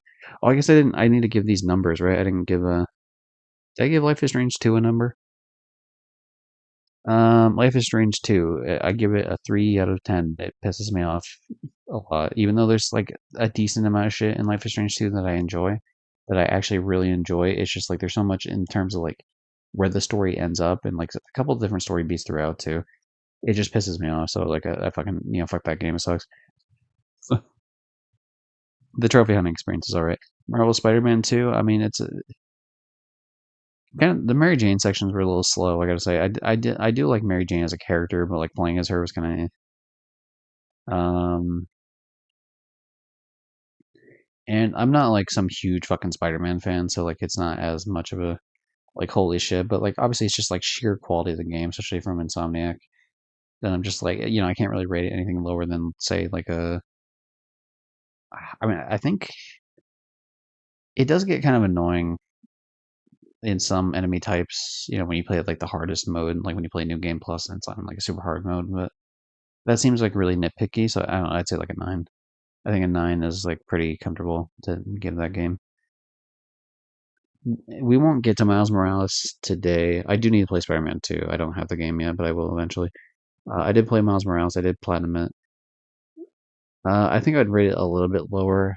Like even the story beats just aren't as much of a high, but I like the gameplay more on Miles Morales. I like how he controls a lot more, and I do like his character more than Peter. I just think the story they give Peter, like they give the Peter just a way bigger story and a way more like the shit matters. And here's like villains that we are more aware of in the universe, and like shit like that. That's just it. I couldn't really give Miles Morales like a better score, but it is like a fucking great game. But yeah, anyway, that's how I feel about that. But I guess where is Miles Morales anyway? Here, oh yeah, here. Okay, here's Miles Morales, and then here's like Spider-Man remaster. Doesn't really matter. I platinumed it with like all. What is it? I bought the upgrade for Miles Morales, which gives you the remastered. I auto popped the game, and then there was like a couple other trophies you had to do, like go out of your way to do, and I did those, and then whatever. So I didn't really like play the game to that extent. So like, plus I don't. Most of it was the same. The only difference was like I think they changed the actor to look more like the actor that was voicing him. Which I like the original facial expressions from Spider-Man, like the first one instead of the remastered. But whatever, it's like such a fucking who cares moment. Okay, I'm back. How bees it? It bees good. It do bees good. That's what I would say. Okay, anyway, so before I guess Miles Morales, I'd give like an 8. Yeah, 8. It's a pretty small game, and the price was like pretty high when it came out, which is kind of ridiculous. But I ended up buying it used, but then I felt bad because it was used. So that's why I bought like the the upgrade that gave me Spider-Man remastered.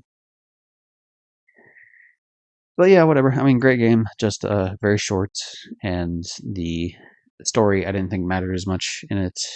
A lot more low stakes, so it's kind of not as enjoyable. So that's enough for like a 1 point down compared to Spider-Man, the first one. Anyway, to go back to where we were, Final Fantasy VII Remake. I can't really comment because I said like I didn't play the original game enough to like know like oh here's these changes and whether they're good or bad or whatever the fuck. I know some general changes were like that were made, but I don't know like the whole full extent. But I mean, I would say like the game's like an 8. I very much enjoy it. Some of it's kind of like hard to do, I will say, like especially in the beginning before you have like say healing materia and shit like that. I like Miles better than the first game, but both really good. When you were gone, I mentioned I like the gameplay more in Miles. I just feel like the story was better, and actually, I like the gameplay and the character itself more in Miles Morales than I do in the original Spider-Man. But I think the story is better in the original Spider-Man. But yeah, you're right. Each to their own sort of deal. I mean, they're both fantastic. I would never like fault anyone for choosing one over the other. You know what I mean? But where are we? Hitman Absolution. The game's not as good as it used to, like as I thought it was. I think I already rated this game to be fair. Uh, Hitman Absolution. Yeah, yeah. I rated this one like way further back, so I'm not gonna rate it again. Check the other stream where I did that one if you want to see what it's like. SpongeMan. I said, so I mixed together SpongeBob and Hitman. Is everyone ready for SpongeMan? Same here. I guess we just weigh story differently. Yeah, I mean, it's just like the way that the Doc Ock shit hits. I feel like it hits so much stronger. Like especially near the end. Like the beginning stuff is like whatever. It's kind of generic. Like fuck, it probably hits even harder in maybe some of the movies, like some more of the plot shit than it does in the game. But like a lot of the emotional shit, like at the very like climax of the story, hits for me like hits fucking crazy on the original Spider-Man. SpongeMan with his SpongeBob with his milk. What? His Blake. I feel like that's a reference I should know, but I don't. I'm sorry. Tisk tisk. Anyway, SpongeBob Battle for Bikini Bottom. This is 100% a collectathon game, and for that reason, I love it. And this is a game I should have played as a kid, but I just never got around to it. Same thing with the movie game. I eventually heard because I kept hearing it was so good. I bought it on PS2. I fucking got maybe like a third of the way through the game, almost halfway through the game, and then I heard that they were doing the remake, the PS4 remake version, rehydrated. And so I was like, well, I'm not gonna play this game anymore. I'll just wait for the PS4 version to come out. So I did, and the game was great. And I mean, yeah, there's some people were like shitting on it because okay, yeah, there's like some. It's a PS2 platformer, but like fuck it, I don't care. It's whatever. Maybe some of the trying to get some of the shit was a little bit obtuse in some cases, but not enough to where I'd really like dock the score any like amazing amount. I'd probably give it like I'd probably give it like an 8. I do wish that they would have had the. It's very noticeable with the voice actor not being Clancy Brown for Mr. Krabs, and very clear that the Mermaid Man is not Mermaid Man. Even though I'm pretty sure Barnacle Boy is actually Barnacle Boy. And the thing is, I understand why for the PS4 rehydrated why they couldn't get like Mermaid Man. Like he was already fucking dead by the time that game like came out. So understandable, right? You can't get this guy for the PS4 version, but you could have gotten Clancy Brown. And the thing is, I understand initially why Clancy Brown wasn't there because guess what? I'm a big old fucking Jack fan. Big old Jack fan. Here we go, Jack 2. This is the game he was doing instead of SpongeBob Battle for Bikini Bottom. He was the fucking one of the main villains in Jack 2. Baron Praxis. So I get it, right? And as a Jack fan, I'm like, fuck yeah, dude. Like he rocks in that role. He's really good in that fucking role. So like I wouldn't want to give that up for him to be Mr. Krabs in it because I care way more about Jack than I do in SpongeBob game. But like this was your chance to fucking to get him to voice the character. Like fuck man. Just I don't know, have him redo the lines. Oh, when he's like 35. Okay, I get it. Yeah. Sorry. Duh. I understand now. Thank you. Um I think these games are on PC because I'm pretty sure I saw a mod that someone made where like someone used AI, like an AI voice of Mr. Krabs to like make him do the voices in Battle for Bikini Bottom. And normally I'm like not down for like AI replacing shit like that, but like for that case, I didn't really feel too bad because it's like it's not paid. It's it's not going to put Clancy Brown out of business. It's whatever.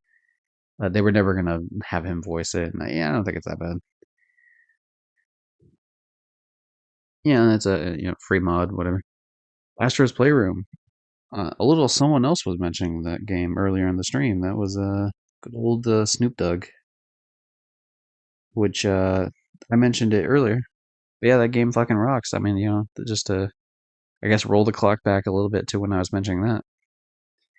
And I think I guess to elaborate a little bit on that, is that I think all the references to PlayStation, like obviously it's a big tech demo, but I think it's even more than that, like quite a bit more than that. And like it's a celebration of the history of PlayStation. I think that's dope as shit.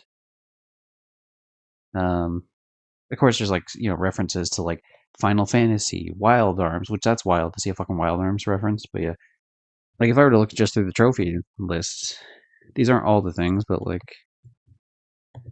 some of these will say it.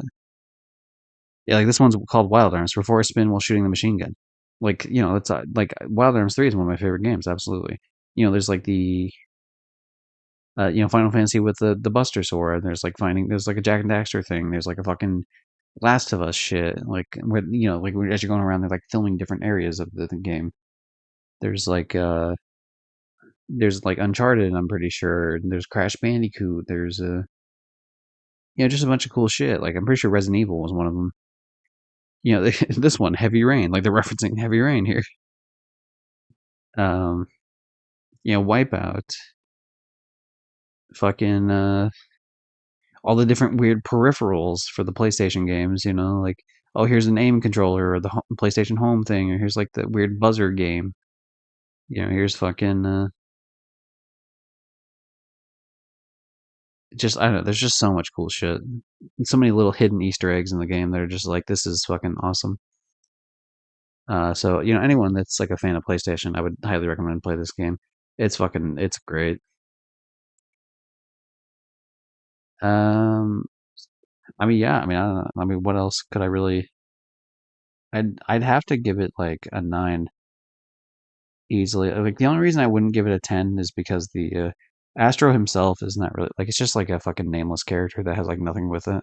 Yeah, I mean, there's like some differences with like the eyes, but like it's whatever. But like everything else is like fucking amazing. Also, I guess one other complaint I would say is like controlling the with like the weird jungle thing where you have to do like the spinning and like jump up on the vines and shit. That was kind of wonky, like a little bit, just like a tiny bit wonky to do. Otherwise, it's whatever.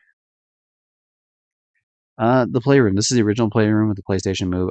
As you can tell, it took me 5 years to go back and 100% this. I had to get my dad's help because there's like one trophy that was kind of a bitch with one of the DLC. Where is it?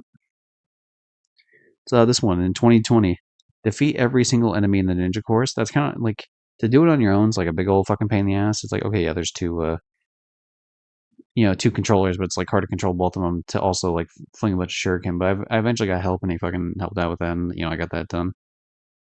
But everything else I had done in 2017 initially when I got the. Well, I guess I did a couple things in 2015, but I came back in 2017 and did like a bunch of other ones. This is this is more so what a tech demo actually is. This is Astro before Astro was like anything important. It's kind of like a whatever scenario, I guess. Um, like Astro's Playroom had way more fucking love put into it than the regular Playroom ever did. So the regular Playroom, I mean, it's tech demo, whatever, like 4, I guess 4 out of 10. Oh, okay. Let's rate Minefield. It's just Minesweeper, but like it's a free game and it's weird, like kind of shitty graphics. The low rent, like free game on the PlayStation Store. Do you like Minesweeper? Then yeah, that's it.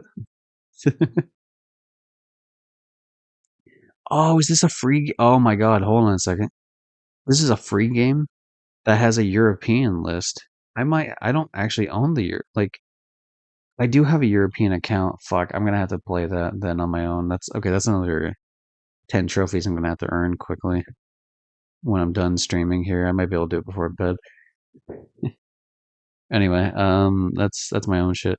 Do you like Minesweeper? Then you like the 5 out of 10. I mean, it's just Minesweeper. Who cares? The monkey levels were my favorite. I think they're cool in design. I don't know, like something with like the grabbing the vines was kind of weird.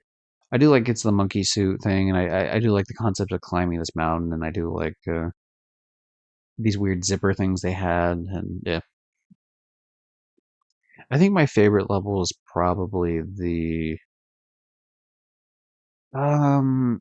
hmm, There's like a level that's like a lot of like mountain areas where you have to like there's like wind shit blowing at you and you have to like jump over areas, and specifically there's like this one area that has some parts are rock and some parts are like glass, and when you walk over the glass you can feel like the glass in the controller, like you can feel the bumps of like the parts where the glass is cracked, and it's like that's so fucking cool.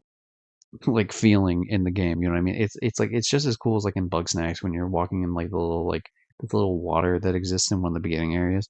You can like feel the water in the controller, kind of like you can feel like walking through it. And it's just like, dude, how the fuck did they do this in this controller? Like, how did they figure out the technology to make it work like this with like the vibrations? This is cool as shit. Like those two games, well, yeah, way more so Astro's Playroom, but yeah, really cool. Like it made the controller look fucking badass. Like, I was showing that to other people because I was one of the first people to have a PlayStation 5. I got the very first set of pre-orders, like the first day it was pre-ordering. I had to try to check it out for like 3 hours. And yeah, so Astro, I played Astro pretty quickly. Obviously, as you can tell, I played it. If we're talking like initially, the first thing I played it November 18th, 2020. So we're talking like fucking like absolutely. Oh, I guess November 17th. I guess for the actual like when I first started it. Took me 2 days to get through the game, but yeah, it's fucking it's cool. It's great. Um, but yeah, pretty dope. Anyway, to okay, Vigor, great. The everyone's favorite video game. It's God, it's such a fucking. The game takes like okay, it's one of those extraction shooter games where it's like the idea, is like yeah, you grab some shit so you can upgrade your shelter at your house, which is just like some cosmetic shit, whatever. It doesn't really matter too much. But there's other people in the map with you. It's only just loot and other people, so it's just like you can leave at any time, and there's like a countdown, like a 10-second countdown when you leave. But so you can, the idea is how long you're going to stay in the map. Are you going to wipe out the people out? Yada yada. And it's a third person view. You can go first person when you're aiming with guns, but otherwise it's like third person. Looter shooter type deal. And I like the game a lot. It offered a lot to it, and I put over 2,000 hours in the game. But it's just like actually I could probably check on my profile because I still log in daily just to grab the free coins, which are the currency, because they give you a free mount every day.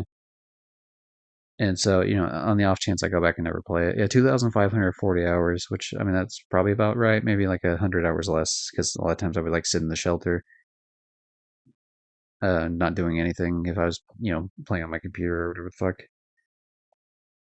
But yeah, when it comes to Vigor, like it started at season 6.5 on PlayStation. I played it like within the first month, within the first like probably 2 weeks the game was out, and it's just like it was fun. And then I maxed the shit out right in terms of the shelter, and then like the game just like I didn't really have a reason to keep playing the game because as much as I can keep going in and getting kills, because it's one of those if you die you lose you don't lose the character but you lose the guns and the shit that you collected in the match. And obviously there's like a leaderboard for shit like stats, like kills and extractions and grabbing the big airdrop that comes in the match near the end, yada yada. But yeah, the game just became frustrating. There's a lot of issues with it. Like when it first dropped, season 7, it's like, oh, here we added in. People don't like campers, and so as a response, we'll add in these mortar strikes that drop down if someone camps too long. But then all that would happen, like the mortar strikes wouldn't do really any damage, and they couldn't penetrate buildings, or at least not well at all. So people would use that to like camp in areas, and so other people would come up and try to kill them, and they would kill those people, obviously. Like the person camping would kill someone else. It's just they're using it as bait. And then the PlayStation 4 version was so unoptimized that like the game would literally crash people out of the game. It never happened to me because I played on PS5. Even though it's a PS4 title, I played on the PS5 console. PS4 people just got absolutely fucked, so they put a hot patch in it, fixed it. Like halfway, I don't know, like that's maybe not halfway through the season 7, maybe like a third of the way through season 7, but like yeah, it was fucked for a while. But things were fine for the most part. Then they added drop shotting, which was kind of like overpowered with certain guns, and then they eventually fixed drop shotting. But then they like semi recently, like within the last year or so, they added jump shotting, which is just like completely just makes the game fucking laughable. And then they also buffed. LMGs, which were already fucking crazy strong anyway. Like most people used LMGs or like certain assault rifles, like way more than every other weapon type, because you could just run around like a jackass anyway with them. But then you add jump shotting, and it's like when you jump, and the way people can do certain things, it just like it pretty much lands on the head like way more often than it needs to. And I don't know, for some reason, Vigor never seems to want to fix that. And all their other changes are so slow. Like they take a fucking year to make a change on weapons. It's just like, and it's just really annoying shit. So I pretty much quit the game. I played maybe 2 matches this entire season. It's been out for a month, and I don't really plan on returning to the game, not in any serious capacity, until they fix the jump shotting, because I just think it's pathetic. And it's not like I don't know how to use it. Like it's not like a oh get good scenario, because it's like okay, like I can do jump shotting. I've done it to other people. In fact, if I know someone is like the type that uses jump shotting, I'm willing to do it back to him first, because like oh hey, I've seen you do this like plenty of times before. Like okay, now I'm ready for your ass sort of deal. But it's just like it's like okay, it's just cheap. It just feels like really cheap gameplay, and it's like okay, you could be like oh hate the game, not the player, but it's like yeah, but you're also just like abusing a fucking game mechanic. Like, okay, yeah, you're meant to jump and shoot, but there's no way you're actually meant to like have the fucking frequency of headshots that you get from doing shit. Especially if you're like swapping cameras to like get down the reticle more. It's like that's fucking dumb. So, and you'll see people that are like, you always see this when it's any type of game, I guess online game, where people just have like crutch builds where they just use the same shit over and over again. And then when it moves on to like a new meta, like a lot of the same people that were like, oh no, there's no reason, like you don't need to nerf this. It's like the same people that like bitched when they fixed some sort of bug in the game that lets you was it reload while you're running, which was like a huge which you can't do that normally. So like these people were doing something that was getting them like an obvious advantage in the game over like everyone else that was playing it legit. And then they sit there and still bitch about it, and you're like, okay, yeah, whatever, man. It's dumb as fuck. Yeah, I have a lot of complaints about Vigor, I guess is what I'm trying to say. So it comes to the case of like I just can't support the game. Like it has a cool concept, and I like it's kind of cool when you first start it, but the fact that like it's just so slow on updates, I just can't really like it. I don't know. It's like a 4 out of 10. Like they need to do more to fix it, and not just like dumb shit that doesn't matter. Like some of the shit they changed with the with like oh here's stuff they changed about the chests, or here's something they changed about like cosmetic shit, or like this, that, and the other. It's like, dude, nobody cares. Like, just like fix the game play. That's what matters the most in the game. Not to mention they keep adding shit, and it's like, dude, there's so many guns in the game, and like most of them don't get used. Like like realistically right now, if I were to go through a list of like every gun in Vigor, I could cut out or every weapon in Vigor, I could cut out like a third of them easily, and like there would be no major change to the game whatsoever. Talking about a game that also doesn't really have like major changes, Fortnite. We're not going to talk about Battle Royale because like whatever. This is just Save the World, which I'm actually playing right now. Um, I like Save the World a lot. The trophy hunting experience in the game is fucking horrendous. There's like 4 or 5. I guess yeah, I'll say 5. There's 5 trophies that are just fucking way too long to play. Like build 500,000 structures is way ridiculous. Now there is a way to cheese it these days, just like there's a way to cheese a couple of the other ones, but like you can't cheese all of them, and also like the fact that you need to like even when you cheese them, it still makes it like incredibly long. It's just not nearly as long. Like I played the game legit from like level 1 all the way up to max level, doing like every mission, even the ones you didn't need to do, making it to like the last area, yada yada. And I only had 200,000 builds out of 500,000 at the end, so it's like, and we're talking like over a year playing the fucking game. So at that point, you're just like, damn, dude, like the fuck am I supposed to do at that point? It's a PvE game, like co-op up to 4 players can fight hordes of zombies that they don't like to call zombies, but are very clearly zombies. Um, yeah, so there's that type of deal. But I like the gameplay. But this does kind of run the same thing with Vigor, where it's like they just don't update the game as much. Not to mention, there was like a certain update they were gonna do, and then then they changed their mind, and hey, we're not actually gonna do it. And then they try to gaslight people, acting like, oh, we never promised we were gonna do it. It's like you fucking liars, you absolute fucking liars. You were absolutely gonna do a storyline in Twine Peaks. Like the last area of the game doesn't have a storyline; it just is like a biome people can farm missions in. Like they had explicitly stated they were gonna fucking play missions in it, and they just lied to people and said that like, oh, we didn't really like we didn't specifically. It's like, yeah, you use slightly different wording, but like this is like every reasonable person in the world. Not only were people saying that, like, oh, this is they're doing Twine, but also like you look at it and you're like, okay, yeah, every reasonable person in the world would read it this way, and so don't act like it's like a different way. That's ridiculous. So say the like the fact that I'm still playing it now tells you that I do enjoy it.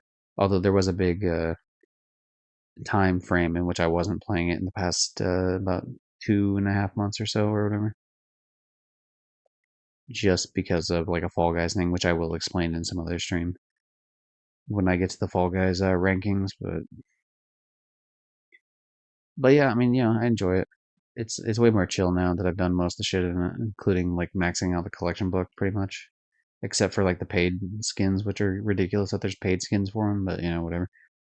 Um, what would I give Save the World? Like fuck. It's so there's so many things about it that are fucking frustrating as hell that just absolutely grind my ass or burn my ass, not grind my ass. Don't grind my slip of the tongue, I guess. Whatever. Don't slip a tongue in my ass either. But yeah, there's just it's like the people you play with are fucking awful a lot of times in the higher levels. Because the way the game is built seems to encourage lower levels to rush through the game and get carried by other people that for some reason help them. And so you get these people that are in high level places that they don't know what they're doing whatsoever, and they don't understand enemy typing in terms of like, okay, here's a lightning enemy. You have to use like you have to use water against fire. You have to use fire against lightning. You have to use lightning against water type of shit. But when it comes to like your building shit, like you don't. If it's like metal corrosion, which means that metal takes more damage, and it's also a lightning storm, which lightning enemies do more damage to metal. So like we're talking like double damage to metal, and like someone builds out of metal because oh it's the strongest material. It's like no, you're not understanding the way the game works. The way the game is working is that like these modifiers are making it more difficult to use this metal, so you don't use it unless you have absolutely nothing else to put down there. And so it's just like son of a bitch, man. Like these are the type of fucking dipshits that make it further in this game. But my complaints were like I don't know. I would have been probably more passionate about my complaining about this game like earlier on. I do think the trophy hunting experience is again like way too long, and the fact that I was able to auto pop the game for the other version of PS4 and then the version for PS5 was nice. It auto pops like every trophy except for one daily trophy. You just need to get a certain daily and then do it. So I had to do that twice, but that's really quick to do and easy. So it's pretty much an auto pop. So that in mind, um, say the world has to be like a 6. It would be higher if it wasn't for like all the like if it wasn't for the lack of updates and like the way the game's structured, making like teammates just fucking awful. I mean, which is kind of true in a lot of online games, but like, fuck, man, there's safeguards you could easily put in place with that. But yeah, say the world is not the cash cow that Battle Royale is, and so it just gets nowhere near the same amount of love. And the thing is, like over the years, finally we've gotten some decent, like ever since I stopped playing it as much as I used to, we actually got some decent updates in Save the World. But it's like fuck, like this would have been nice, like 2 years ago. But it's still enjoyable. It's like okay, well as long as it keeps improving, it's still nice. My name is Mayo 2. Oh, I think we did rank My Name is Mayo 1 at some point. But anyway, here's 2. I don't really remember what happens in 2 as much. I think it's just mainly the same shit. So, like, whatever score I gave My Name is Mayo 1, just apply that to 2. There's nothing really different. And when it comes to My Name is Mayo 3, um, oh, here's one, by the way, down here. But when it comes to My Name is Mayo 3, I think it's slightly worse because like there's a really long and annoying section at the end of the game. Yeah, it's way up here, which we'll get to eventually, but I'll just say it now because like I don't really feel like going into it again. But yeah, there's like a really long, like you have to walk 10 miles trophy, which is like dumb as shit. Where is it? Where's the trophy? Yeah, reach the final mile. So it's like you have to walk 9 or 10 miles. Like these trophies at the end are just like they're fucking boring, and there's this whole like serious type of messaging they're putting in it. And not to say it's not like I can see that they're attempting to be uplifting with it, but at the same time, it's like this is mainly just like a comedy type of game that's like a shitpost meme game. Like I don't like whatever profound statement you're trying to make is immediately undercut by the fact that this is just a game about a fucking mayo jar that you just like tap the X button on fucking 600,000 times. Like, come on now. It's not. I can't take it serious as like any sort of like this is deep. It's not. And Subnautica, I don't like Subnautica. As we're moving on to the next one.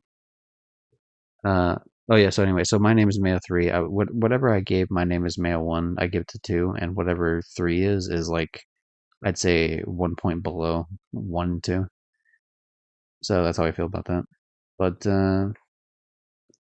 Subnautica, I tried playing the game for about like 20 minutes, didn't like it.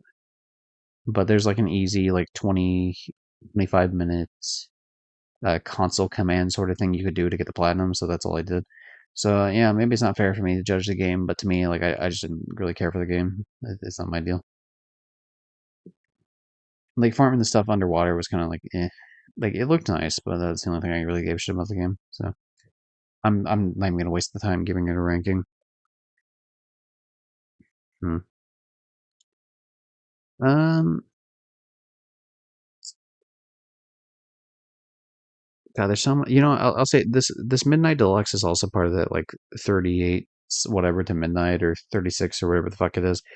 Also a shitty game. 2 out of 10. It's whatever. It's just a trophy hunting game. Thief. I really tried playing Thief for quite a bit. As you can tell, I got 11 trophies in it.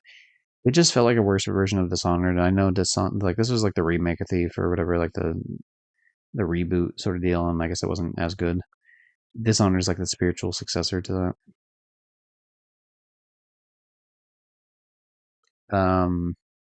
But yeah, Dishonored's better. The one thing that pisses me off about Thief, like that really fucking kept irking me about it, is that like I would loot an area and then I would go into another area and then come back to the first area and like it would respawn a lot of the same loot, like the golden shit. And it's like, dude, this is like a game about like stealing shit and like I'm trying to clear out every area and it's like such a pain in the ass. Like I keep clearing them out over and over again.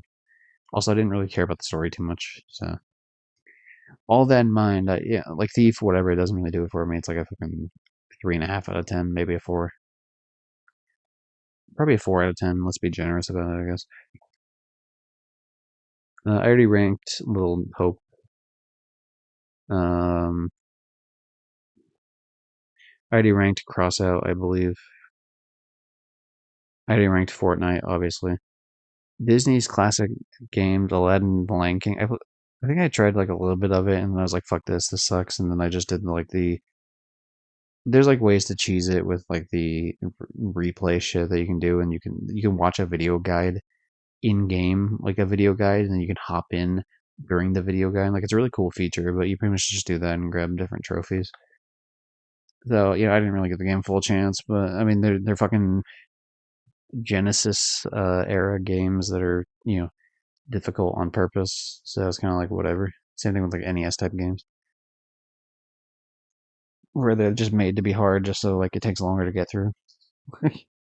So I don't really respect those type of games as much, but I mean there's cool parts to them, I guess. So I don't know, like a 4 out of 10. It's kind of whatever. Um, Anyway, as you can tell, I'm like holding off on the Yakuza games because that's like a whole fucking thing. But yeah, we have Yakuza 0, Kiwami 1, and Kiwami 2 here. And I think that's where I'm going to try to leave it off. I'm going to have to write like a note to myself. So I don't. Also, Last of Us Part 2 is in here. but that's like a whole another thing. So those are like ones I'm gonna want to talk about on my own. But there was so much shit in here that was like quick ones I could talk about that I just skipped by 'em.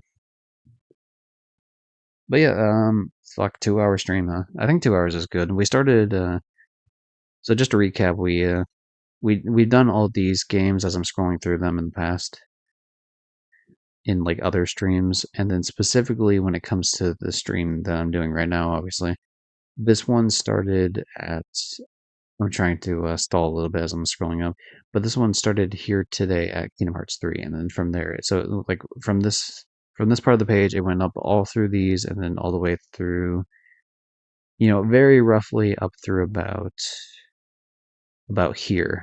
Not counting again, I need to do Yakuza 0, Kiwami 1, Kiwami 2, and then The Last of Us Part 2.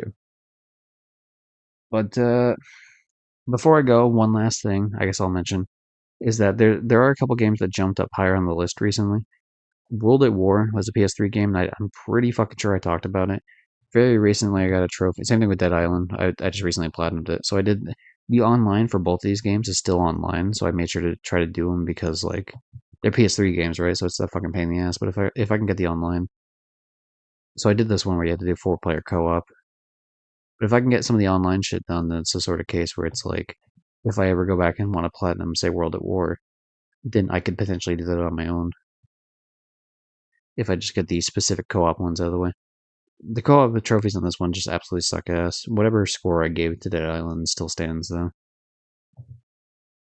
Um, but yeah, everything else is just new shit. So I guess like I said, next time we'll start with the Yakuza games, and then we'll do Last of Us 2 as well, and then we'll continue onward from there.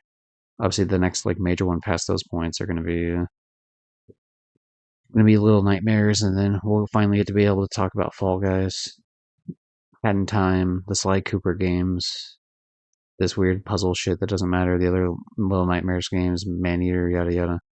So there's a bunch of cool shit. We're almost here though. This is where like the downfall of my trophy list starts for a little bit. My friend Peppa Pig going into like Paw Patrol, the 3 Paw Patrol games and all the other games from this company called Outright Games. Absolute fucking shit company. Uh, so we'll save that because it'll be a nice juxtaposition of having like these really serious games like the Yakuza games and The Last of Us Part 2, along with like these just absolute fucking shit like kids games like My Friend Peppa Pig and some other shit in between. But yeah, I think we're good to go. 2 hours is a good amount for them. But yeah, cool. I think some other people kind of fucked off in between now, so I guess we don't really need to raid. Plus, I don't even know who this online because to be honest, I'm watching the chat on my phone because I have OBS grabbing the window capture of like this, so I didn't want to like swap back and forth between this and the Twitch page. But yeah, thanks I'll do a spiel here. Thanks everyone for checking this out. The people that were lurking or even could be currently lurking, people that check this out later on the Twitch live when it goes up, or checks this out on YouTube when it goes up in a day or two. Thanks to people that were chatting. And lurkers are appreciated, and so are people that chat, obviously. But yeah, thanks to Rios, Snoop Dogg, Marshall, Maximizer, and Horizon. And thanks to video games. That's cool. I know I said in another stream that Yakuza 5 would be like the next like stream game in terms of what I play, so that's obviously still gonna be the case, but I felt like doing a stream in between here. I'm playing a lot of games. If you can't tell, like up the top section,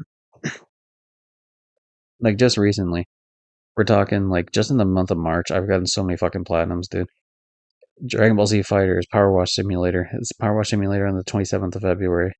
The Bluey game twice, the Puzzle Journey games, the Halloween Puzzle, Dead Island, Hello Neighbor 2 twice, the Pac-Man games twice. The last stack of Fall Guys I needed, I just did Lake earlier today, and we got like we got more in the pipeline. We're definitely gonna get like more platinums this month. We're already up to 243.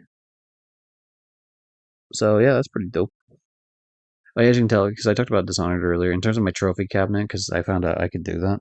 Put like 3 trophies in my cabinet, like my top 3 favorite trophies. I decided to make them platinums because they're just representative of the games I enjoy, and these are like my top three favorite like type of games. Jak 1, Dishonored, and Bully. Like, I mean, there are some games that are I like probably more than these, but I think these are like, I don't know. It's a tough call. I mean, I would say Jak 1's my favorite game of all time for sure. I think Dishonored probably reasonably is in top three. It's hard though because it's like, do I count Kingdom Hearts? But like the thing is, Kingdom Hearts also like some of those games, even though they might make the list instead, are more annoying to platinum. So like I didn't include them, right? Whereas Dishonored 1 wasn't really that annoying. I mean, yeah, there were some like you had to put an effort, but I really enjoyed the game as I talked about. And then Bully, that was a pretty easy platinum, and obviously Jak 1's just like really super fucking easy. But yeah, whatever. Anyway, that's all the bullshit I gotta say for now. Catch everyone next time. Do do do do do do do. And stop streaming.